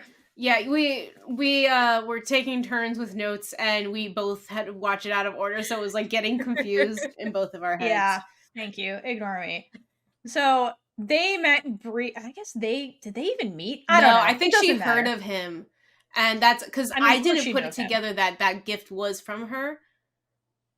I only knew because it was Chinese porcelain, and I was me too. That's how I knew. Yeah, I was like, okay, well, we haven't met any other character specifically from China. Maybe Fang, but Fang is definitely from like some part of Asia, not specifically China, to our knowledge, because we just found out he's from a long line of Kevins. But I'm a dumbass and didn't put that together. And that's okay. Not everybody would put that together. But here we are. Okay, so basically she knows of him. He's a disgraced man, but she knows from her intel that he's trying to be a pirate, and he's influential because he's a minor prince. So Zhang is playing her mastermind hand at trying to manipulate him into getting what she wants. She's turning poison into positivity, right? More so turning positivity into poison, because she's like, here's a new nose, but it comes with strings attached. Of course it does. Yes, but as usual in the scene, Zhang is hilarious, because every line that they give this woman is brilliantly executed, and she is just a badass in general, and I really want to talk to her one day. I'd love to. But it's important to note that, do we like the word blackmail? No, she's just doing what she does best. Yeah, because he's like, I know what this is. You're blackmailing me. And Auntie's like, you're damn right. That's what we're doing. But Zhang is the negotiator. And she's like, no. I'm not blackmailing you. I'm presenting you with a business opportunity, is how she frames it. Because she's like, I see you clearly. And I love this delivery because there's a threatening undertone to the way she's saying it that really comes through, to be like, do not underestimate me, is basically what she's saying. And I love in the scene that her and Auntie are back to their good cop, bad cop dynamics, because every time she tries to smooth things over, Auntie's like, no, we're going to fucking kill you, like in the background. She's just like, Auntie, shut up! And I love that, because, like, again, she's like, hey, don't, like, yes, I'm a woman, but don't underestimate me, and don't think that I won't kill you, because I will. And I love her line where she's like, I don't want to talk about who you are, because he's like, I'm a minor prince, blah, blah, blah. She's like, I don't care who you are. I want to talk about who you could be. Because this is her way of, like, again, instead of, like, strong-arming people into doing stuff, we've seen her do this before, she tries to get them on her side and, like, quote, work together, and working together in her best interest. Because she uses her intelligence to exploit his weakness, or that's what she's trying to do, because she knows, because she observes and has little spies everywhere, she knows that this spoiled bitch wants to be a pirate, which, in his mind, is to, like, be special, be the best. And so she's playing into that to be like, well, you could be the best. You could, like, end piracy without spending without, like, starting a war. Like, you could be the one. Because at this point, like, the reality of the golden age of piracy, it's romanticized to, like, people who are like, yeah, rebels, blah, blah, blah. But really the crowns, who were hemorrhaging money because of all these pirates, were desperately trying to find a way to stop this, to secure trade routes as they expanded colonialism, etc. And the pirates are getting in the way of that. And this is the peak of that happening. So really, they are desperate to stop this. That's why we saw the scenes earlier with the king where he's like, hey, I'll make this decree. Like, anybody who wants to renounce piracy, like, I won't behead you or kill you. You just work for me for a few years and like you can go on your merry way. That gives you job security, money, whatever, all the things you want if you renounce, because they're trying so hard to stop this. So Zhang is playing into that. She's like, I have a fucking fleet. I have my own navy. Do you understand the threat now, basically, like during this conversation? Also, I just want to point out real quick, Ricky is insanely lucky that he only had the displeasure of losing a nose and he only had to meet Jackie and Zhang. He lucked the fuck out on not meeting Ned. I wish he met Ned because he's such a little that would have been a wonderful, like, that would have been a wonderful interaction. But like he seriously lucked out. Yeah. He was fairly humanely treated by these people. To be fair, with Jackie warned him. She's like, never set foot in my bar again. And then he did it because he feels entitled. And she's like, now I'm taking your nose. That I've already explained this to you when you're already breaking the law. Yeah. I gave you a warning and that was too much of a courtesy. Yeah, but like this is such a like imperialist mindset. Like, I'm reading Babel right now by R.F. Kuang, and it's very much about this topic, and it's very much their mindset where the English do not respect other people's laws when they're in other people's lands. They're just like, my interest supersedes your laws. And so Jackie's like, here's the law.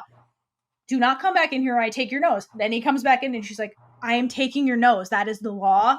Here we go. I'm executing that. And he's just acting out after. It's just well done, writers. Like, it's very much was the British mentality in this day and age. Like, is really well done. Jackie for real was like, you fucked around, now you're gonna find out. I stand on business.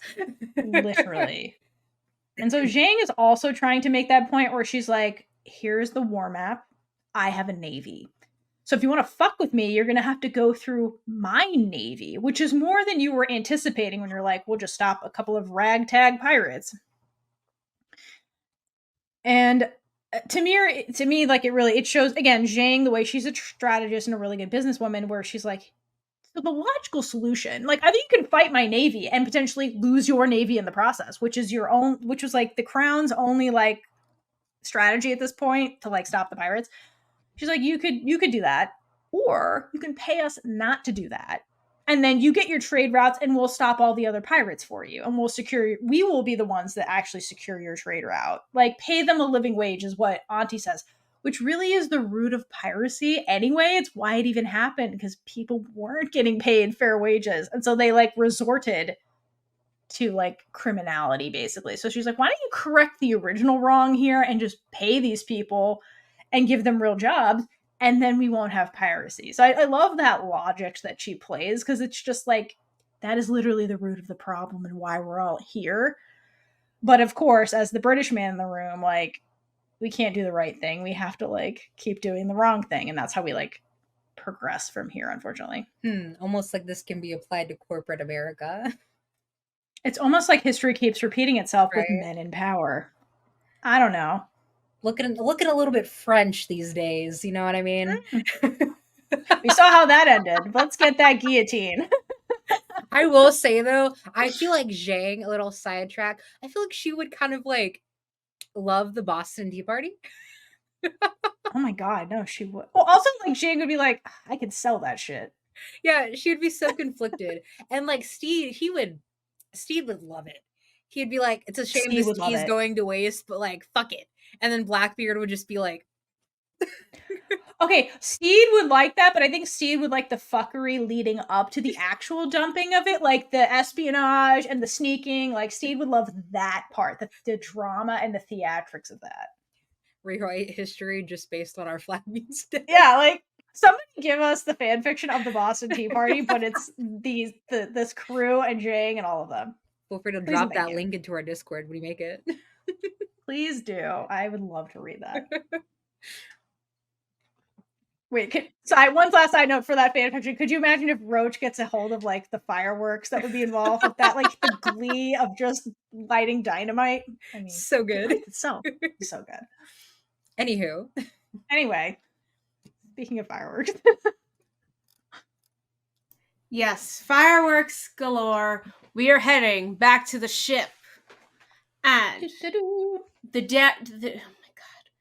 drag show showdown is about to begin. Fang. Nope. Feeny. Nope. Feeny. It was right this time. This is Wee John. Wee John is working on his dramatic lips, dramatic eyes, and a little drama on the cheeks. And looks fucking fabulous because Wee John is going as Calypso for Calypso's birthday, which, what a bold choice to be like, I'm going to be the star of this, which is great. And he's perfect for it. Okay, what I love about this scene is that he's not alone. While he's like getting his look on, looking in the mirror, Izzy shows up. And I mentioned before back in season 1 that I think with Izzy, there's some unexplored queerness in this character that starts happening and getting explored here in season 2. And this episode in particular is like the pinnacle of that. So I'm wondering, like, with Izzy, if perhaps some of his disdain for Ed, like Ed the person, not Blackbeard, back on his earlier arc, and his reverence for Blackbeard really comes from this self-hatred, possibly internalized homophobia that he's been dealing with, maybe? Which would make sense, because like there, like, it's such a commonality for like there to be closeted homophobes. Totally. So like it would make sense, and like even like especially for like Izzy's character, because like his main trope is just self-hatred through and through. Yes. So like it would make sense if he was closeted homophobe, whether that be like him being like bisexual, pansexual, poly, like the spectrum is endless. Like, and even if it's just him being like, okay, well, I kind of like being a crossdresser, like, I definitely understandable. Like, it's just so interesting, and I love it. And like as a non-binary person, it makes my heart so happy that like he actively goes to explore that, because it is very freeing. Yeah, absolutely. And like freeing is really the key. So I agree with you. I my read on Izzy is that he was always carrying some kind of repression, because the thing that we absolutely do know about him is that he's been living in Blackbeard's shadow forever, ever since he became Izzy Hands, the right-hand man of Blackbeard. Like, he basically had to give up who he is to be that person, to be that legend. And so I think an unfortunate consequence of that is Izzy lost sight of who Izzy is. And that repression just kind of stayed that way. And so what's amazing about this point in time, now that we have Unicorn Izzy, that was the moment when the crew saw Izzy for just being Izzy. It's not right hand to Blackbeard. They're just Izzy the person. They're like, we see you, we respect you, be the unicorn, Izzy. And that was an admission of basically like, we love you, is basically what they were saying to him. So in this scene, when he comes to Wee John, he's coming out of curiosity because he's asking, what are you doing? And he's watching Wee John like get into character as Calypso. He's doing drag. And to me, it's Izzy admitting, without admitting, that he wants to explore who he is, because the crew is his safe space and he feels comfortable enough to do so. So like you said, Zoey, like perhaps he did want to do this and just never had the opportunity to do it, like cross dress or like do a little bit of drag or just explore his queerness. So to me, this scene with the crew, when he does come out in the drag, like it's like he's coming out to his best friends. Like, you know, it's just, I love this scene and this episode with Izzy. It's just such a like Izzy being himself and being fully accepted and loved for who he is. And it's such a beautiful moment and just a big moment for Izzy from where we start to like where we are now. It's so satisfying to watch that and witness it. Which, to kind of just circle back to something I brought up like a couple episodes ago, if the audience can't tell that I really like Vico, but they even did a little drag inspired look about Izzy. They dressed up as Izzy in drag form for one of their drag shows that they attended. And it was so sweet, so cute. They did like a burlesque striptease with a sword and everything. Banger, iconic. We loved it. Yeah, it was, I don't know if they actually posted it on their Instagram or if it was just in their story, but it was a sight to see. Just chef's kiss. I wonder if when Izzy was helping begrudgingly put the bows on Jeff the accountant's beard for the party in season 1, if he was starting to get ideas in his head and he's like, oh, well, that kind of looks like fun. I wonder what that'd be like. And then there's this huge opportunity for him to actually experiment with it. And we do see him have his own dramatic look. So good. Serving content. So up on the top deck, there's a dog in the shot. I'm sorry. I love that dog so much. She's so fluffy. Her name is Kinja, and You just burped on me. It's really gross. she's a black golden doodle and has the biggest eyes and the fluffiest fur. I love you, Kinja. I see you soon. Not soon enough. But I'm going now. It's okay. anyway, so back on the top deck, they're all having fun. Jim is messing around with Archie, and the crew's being the crew. And Wee John rises out of nowhere and says, "I am Calypso." He looks like Ursula, which, I mean, both pretty good. Wee John looks magnificent, and truly the real Calypso would be proud of this. Yeah. And then Izzy starts singing La Vie en Rose. And I wanted to make a note that Khan was nervous about singing in French. So Maggie Phillips, who we did interview about Red, White, and Royal Blue. Thank you, Red, White, and Royal Blue, was also worked on this show, cleared the English version of the song, but Khan already ended up learning it before it was cleared, so they ended up using both of them, and so that's why you hear the French version at the very end. Oh, that's awesome. Totally spaced this out. Meant to say this when you brought up the Ursula bit. Ursula's makeup was actually inspired by drag. I meant to say that. So like I love that you included that, because like it's true. Yeah, Ursula I think was inspired in general by like a drag queen. Yeah. Oh my gosh, I hope, since Pinocchio was a bedtime story, I hope The Little Mermaid was a bedtime story, and then one night they're like, let's act it out. That'd be so cute. Yeah, it's I believe I would say Van Smith, or like the drag queen named Divine, something like that. But yeah, overall Ursula is inspired by a drag queen, which is I do remember hearing about that. Yeah. Yeah, because a queer man wrote that story. Like it's an allegory for like unrequited queer, like gay love. Like that's actually the story. Like the Disney story ends all happily.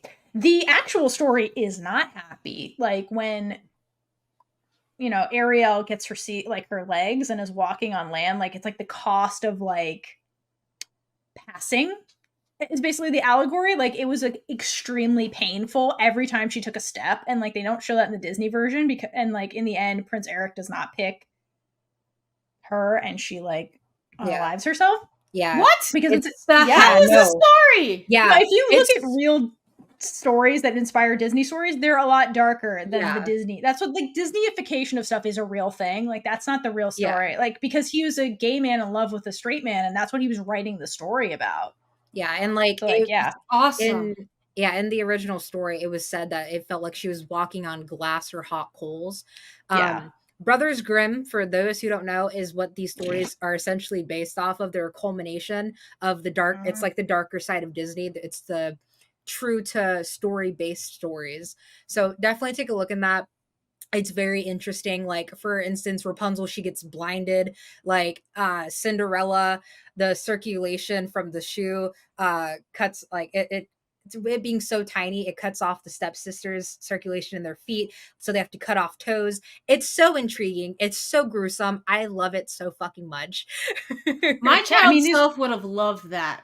It's so good. Yeah, you should read Grimm's fairy tales. They're like legit. There's also an anime based off of it now on Netflix for those interested. Have not watched it myself, but I'm intrigued. Do you know what it's called? It's called like the Brothers Grimm fairy tale or something like that. Just type in Grimm, it'll pop up. It's an anime. It's easy to spot.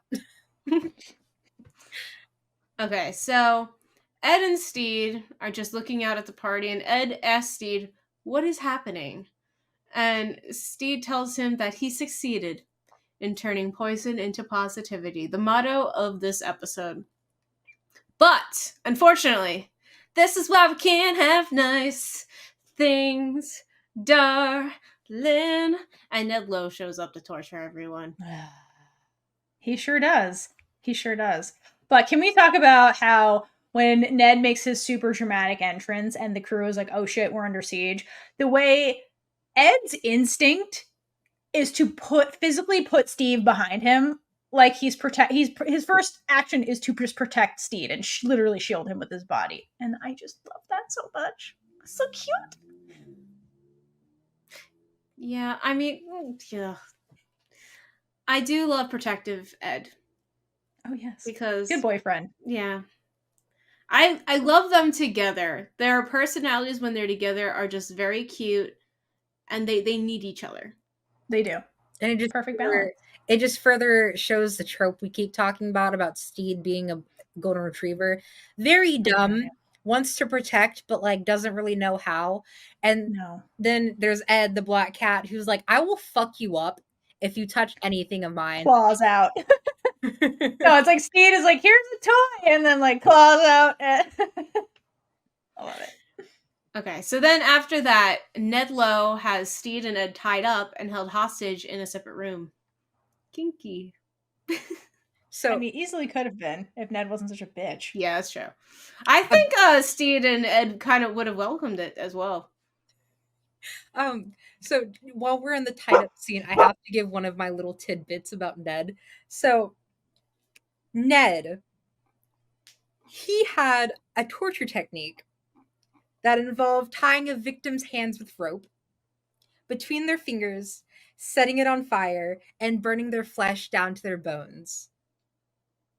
So the fact that he tied the hands up but didn't do it with like the torture method way is very interesting. I don't know if like I would assume that the writers would know about that technique just for the simple fact that like it's very historically accurate. So just running with that and running based on assumption, this is technically supposed to be a way of, I'm trying to give y'all the benefit of the doubt, given Ed is my enemy because he broke my fucking raid record. Stede, you're essentially just a bystander in this. It's not your fault. You're just collateral damage, unfortunately. But I will give y'all a chance to talk your way out of it, so to speak. That's how I interpreted it, at least, knowing that torture technique. So it's just so good.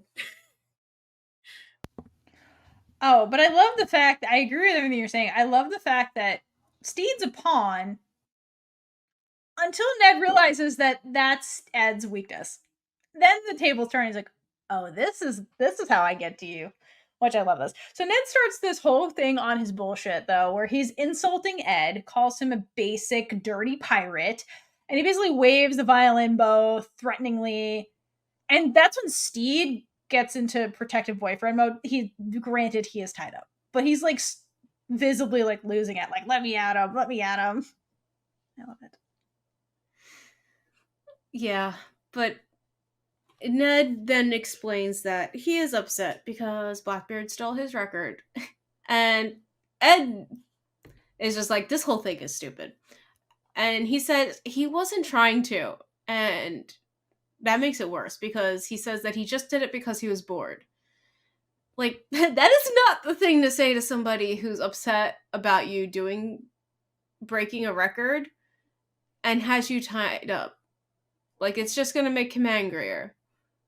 That, and based on who Ned is, it also makes sense because call back to the beginning of the episode where he was basically saying, I tried to be a violinist. That's hence why he's always got the thing. But my brother was just so naturally good at it. That's a prodigy. A prodigy is someone who just has natural talent. That's exceptional. And he's like, and he became a great violinist. Whereas I had to try so hard and I could never be as good as him. That's literally what's playing out here. Where he's like, I tried so hard to build a legacy. So I did the 88 consecutive raids. That was my life's work. And here comes Blackbeard, a pirate prodigy who's like, I wasn't even trying and I beat your record. So it's just the thing he's been salty about his whole life is happening again. That's what he's really upset about. Which, I mean, is fair in general, but, This is not the way to deal with your emotions. Obviously not, but they're pirates and he's great. He's, kind of a little bit of a sociopath. Okay, and then I love that Ed also so Ned just read him to filth by calling him a basic bitch. And then Ed does it right back. And he's like, you're doing this because of family trauma, right? Right? Is that what happened? Because he starts explaining the, my brother stuff. And he's like, let me guess. You, killed him with the violin bow and made it all dramatic and shit. And Stede's like, ooh, I think you struck a nerve. So that's when Ned like takes his rage out on Ed first, where he takes a hot poker and like pricks Ed with it, basically, which is terrible, but Ed's fine with this. And then when Ned turns his sight to Stede, he starts noticing like Blackbeard. That's when he's like, no, don't do that. And he's like, oh no, I have to do it because this is your actual weakness. Thanks for showing me your hand, Ed. Appreciate it. I'm just doing this because I'm bored. Yes. Oh my God, that would have been such that's so epic. I'm bored. Let me poke your boyfriend. Okay, so we eventually all move up to the top deck, and the crew is tied up on the deck being tortured. Some of them about to be tortured. Some, I think one was like had like the headlock on him, and he's like, it doesn't hurt. Something like that. Yeah, Roach. Yeah. Well, I love that part because basically, okay, so there's two people in head vice. It's Olu and Roach, and it starts with Olu, and he's like, "I have a soft head. This hurts." And then Roach is in the background giggling as they're tightening. No thoughts. No thoughts. And he's just, I don't think the torture has actually started yet, guys. And the crew is so soft, they're all crying. Yeah, got a smooth brain, no ridges or lumps or valleys or bumps. Right. Okay, so while this is happening, Lucius and Black Pete are off being lovers. Which is hilarious. They're so blissfully unaware about what's happening because they're on like the start of their honeymoon. And yes, and let us all hydrate for Lesbian Jesus for their 24-hour post-engagement sexcapades that they were doing. Good for you guys. Yes, very good for them. So Lucius and Black Pete figure out their ship is under attack. And they start going back and forth about helping them, like, oh, we need more knives, but we might need this. And then basically they're just stalling by getting an obnoxious amount of weapons. Meanwhile, they're scared. They're both fairly cowardly characters where Lucius is like, why don't we just tell their stories? That's the best revenge, right? That live out in literature. And then Black Pete is always the one who's like, yeah, I'm tough. But when it comes down to it, he's not. Because as he's doing this, he's like, I feel nauseous. Yeah. So I love that their personalities actually like shine through here and that they're like, there's only two of us and we don't know what's up deck. Yeah. We need more knives. I mean, that is fair because there is two of them. A raid, they're not going to be able to stop a raid by themselves. Exactly. So that is a terrifying situation to be in, you know. So that's the way they approach it is valid, you know. It is scary. So for Ned's whole symphony of torture, as coined per him, another interesting little tidbit: the amazing author, British writer rather, Sir Arthur Conan Doyle, who, as most people know, wrote Sherlock Holmes. An interesting thing about that is he called Lowe, the way he described him, was savage and desperate, and a man of amazing and grotesque brutality. Yes, which that's good. Is so cool, and there's even like a New York Times article discussing this, and like they go on to say they called him a torturer whose methods would have done credit to the ingenuity of the Spanish Inquisition in its darkest days. So like that's just amazing. And like I keep looking down because I have this like written on my phone because like it's, while I know some of this by memory, some of this, especially that quote from the New York Times, would not have been able to remember that for the life of me. Oh, that's so good. Thank you for adding that. Like Ned Lowe's character is just, it's so fucking loaded because he was such an interesting and intricate person. Like 100%. Him and Hannibal Lecter would have gotten along swimmingly. Oh my god. Hannibal Lecter, the man who like carved somebody out into a cello, like they would have had so much fun together. Like, come now. Like, damn, where's that crossover? Yeah, I want to see that. I like that. Okay, so meanwhile, Ned Lowe is showing how he treats his crew like they are nothing. And Stede's like, oh, that hurts. And Hellcat Maggie is like, it's nice to get some positive reinforcement around here. And this opens up the window just a crack enough for Stede to do his therapist thing. And he immediately turns Ned's crew against him by just showing them that they deserve respect.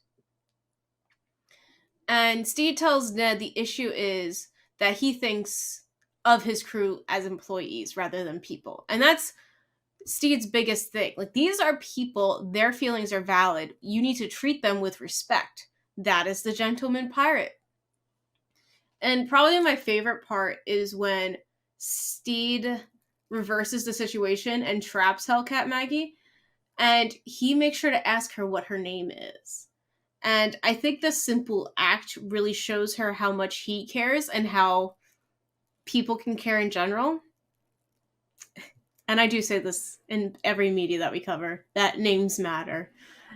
It's just a simple sign of respect, but it means a lot to people.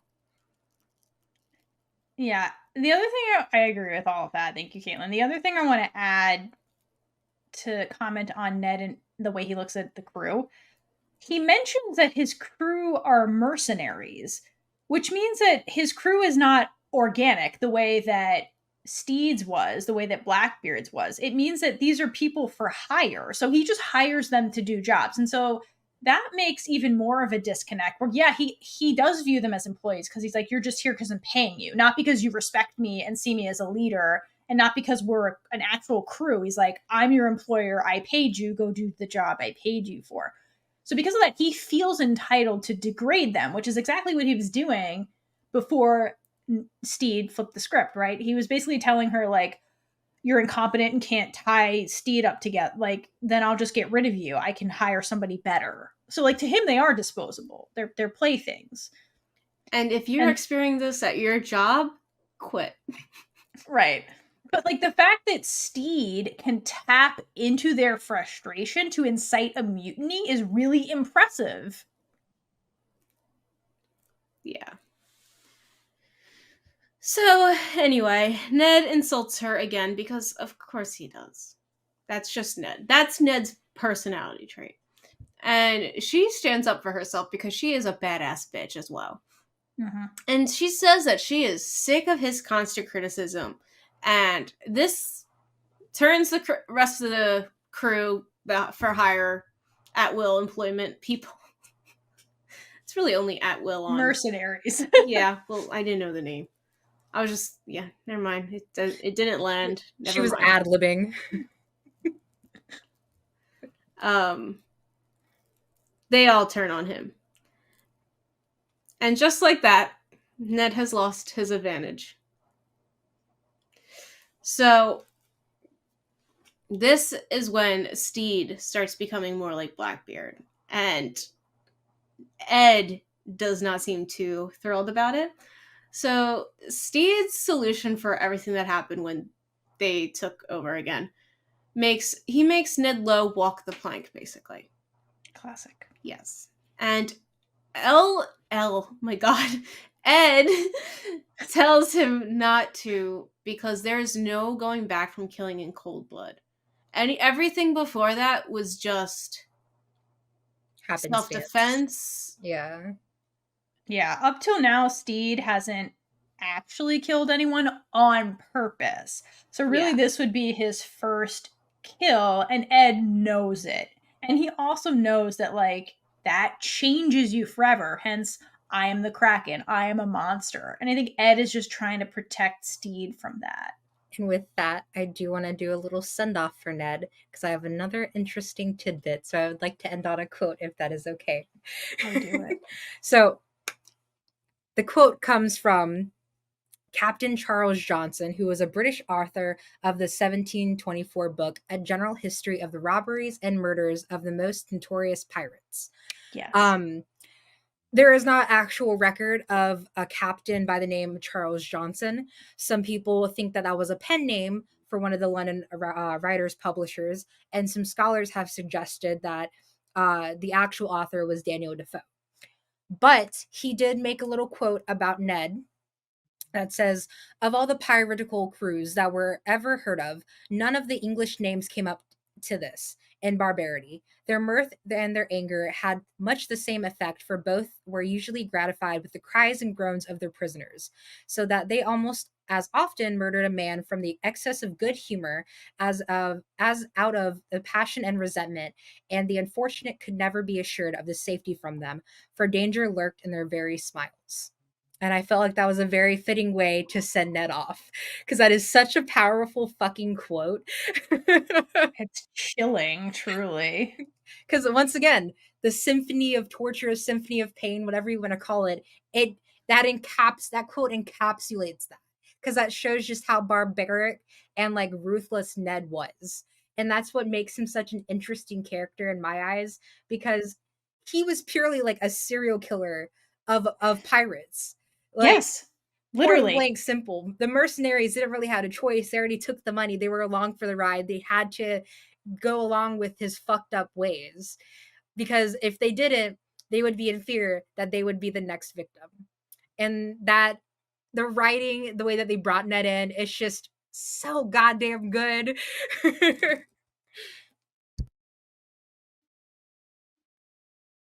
it's just hella satisfying that that's who Stede kills. Right. Like this hyper barbaric, ridiculous human, that's who Stede ends up taking out. Like that's the biggest threat to pirates. Like it's just like Stede, like the way these opportunities just come to Stede, and like the ones he executes are just like a huge fucking deal. And I don't think Stede in this moment really realizes that. He was just like, he felt threatened and like felt like Blackbeard was being threatened. He's like, my crew is being threatened. Walk that fucking plank. Yeah. Works for spiders. I love that line where he's like, you want me to just jump and drown? I'm like, works for spiders. Works for men. I love that line. Once all this happens, though, there are fireworks. And then there are fireworks. Oh, and then there were fireworks. Which fucking Tel Aviv Rose is such a, it's a vibe. It is Whoa. a vibe. Is there any other way for Blackbeard and Stede to consummate? I don't think so. To Izzy serenading them loudly on the roof in French. I think that's it's also cinema. Ironic as fuck, considering that like Izzy was mortified thinking that they were fucking on deck, and little does he know they're fucking literally below him. that seriously, that is, there's no other way that could happen, is what I'm saying. Like exactly, just for that reason. Which makes his reaction in the next episode all the more beautiful. So, oh man, but yeah, I love it. I love that they finally just. Because, like, you would think, because, like, basically Ed goes after Stede because he thinks Stede's going to be upset about the kill, and he's just, like, full of passion, and I was just like, you know what? Good for both of you. This good job. Had to let out some of that anxiety. Yeah. You know, like, it didn't change Stede, really. He's just, like, I think Stede felt like he was doing the right thing and made peace with that very quickly, you know? So, big character growth from Stede, and just he is becoming more and more of an actual like real pirate in every episode, and it's really cool to see his growth in that, because it's very subtle the way it happens throughout the show, whereas like Ed casting off Blackbeard and becoming Ed is much more overt, but like Stede actually becoming a pirate, like a real one, like a ruthless person, one who can make these difficult decisions he could not have made when he first started. Like that is so subtle, his transformation. And just, I love that it just ends with just like him not being upset about it. It's just, it's Ed, or it's Stede taking what he wants. He wanted to be a real pirate. He wants Ed, and he takes it in this scene. And it's just huge character growth from Stede. That's really satisfying also. Not to mention, a big indicator that it didn't really bother him as much as like it would have when he first started is the fact that he had hallucinations of the twins when he had killed them. Yeah. He didn't do that at all moving forward with Ned. And like that just shows like he justified it internally of, it's either me and my crew or it's him, and I have to make that decision as the dad and captain of this ship. Yeah, like that's a really good point. We also get no flashback of like the goose getting killed, like none of those. Yeah, he's not triggered at all in this scene. He's just doing it. And even with Ed's warning, he's like, I understand what you're saying, but this is something I have to do. And like, it's not said out loud, but I think to your point, like Stede just makes his decision, makes peace with it, and moves on, which is humongous for Stede. And my final note for this, for Stede's character development, is the fact of the matter of fight, flight, or freeze. He started off freezing. He started off flighting and fleeing. And now he's in the fight phase. And that's such a nice and immaculate journey for Stede, because he deserves it. And he had that fostered growth from Ed. And that's such a wonderful like thing. Like, I love it. Yeah, this episode deserves all the awards. It's a really fantastic, well done episode. Ned was such a compelling, interesting character, like figure from history, like you said, Zoey, but just still made compelling, creepy, all of the things. The way his wardrobe was, he was dramatic as fuck. Like, everything about him was fantastic. And like, what a villain to have in this episode. And just the way it ends with fireworks and just queer joy is just like, what other show do you find that on? It's just, that's one of the things that makes this show really great, and I really appreciate about it in general. And if you want to hear Gypsy Taylor's take, oh my God, on Ned's outfit and who was inspired, who inspired her to make the costume and everything for Ned, definitely give it a look if you haven't seen it already. Yeah, if you haven't seen that interview already, what are you doing? Go listen to that interview. Gypsy's a gem. I love her. All right. Anything else to say about Calypso's birthday? It was a success. It was so good. Great success. And the other thing we didn't talk about that I love is the way the crew commandeers Stede's bathtub to like make hunch punch, essentially, like jungle juice or whatever. And he's like, "It's mine." They're like, we needed it for reasons. And he's like, "Just return it, not broken." He's just like, I guess. That's so funny. Anyway, well, that's the end of Calypso's birthday. I hope you guys are all celebrating like good Calypsians. Well, I mean, you should always be celebrating. Next time, we will talk about episode 207 with the infamous Blue Silk Road. Or robe, not a road. The Blue Silk Road that I just made up. Anyway, so until next time, hydrate for lesbian Jesus. And gay it up all over the place. Bye. And with that, we've been Big Gay Energy. If you like this episode, check out all our other episodes right here on YouTube. Please like, leave a comment below, and subscribe for more amazing super gay content.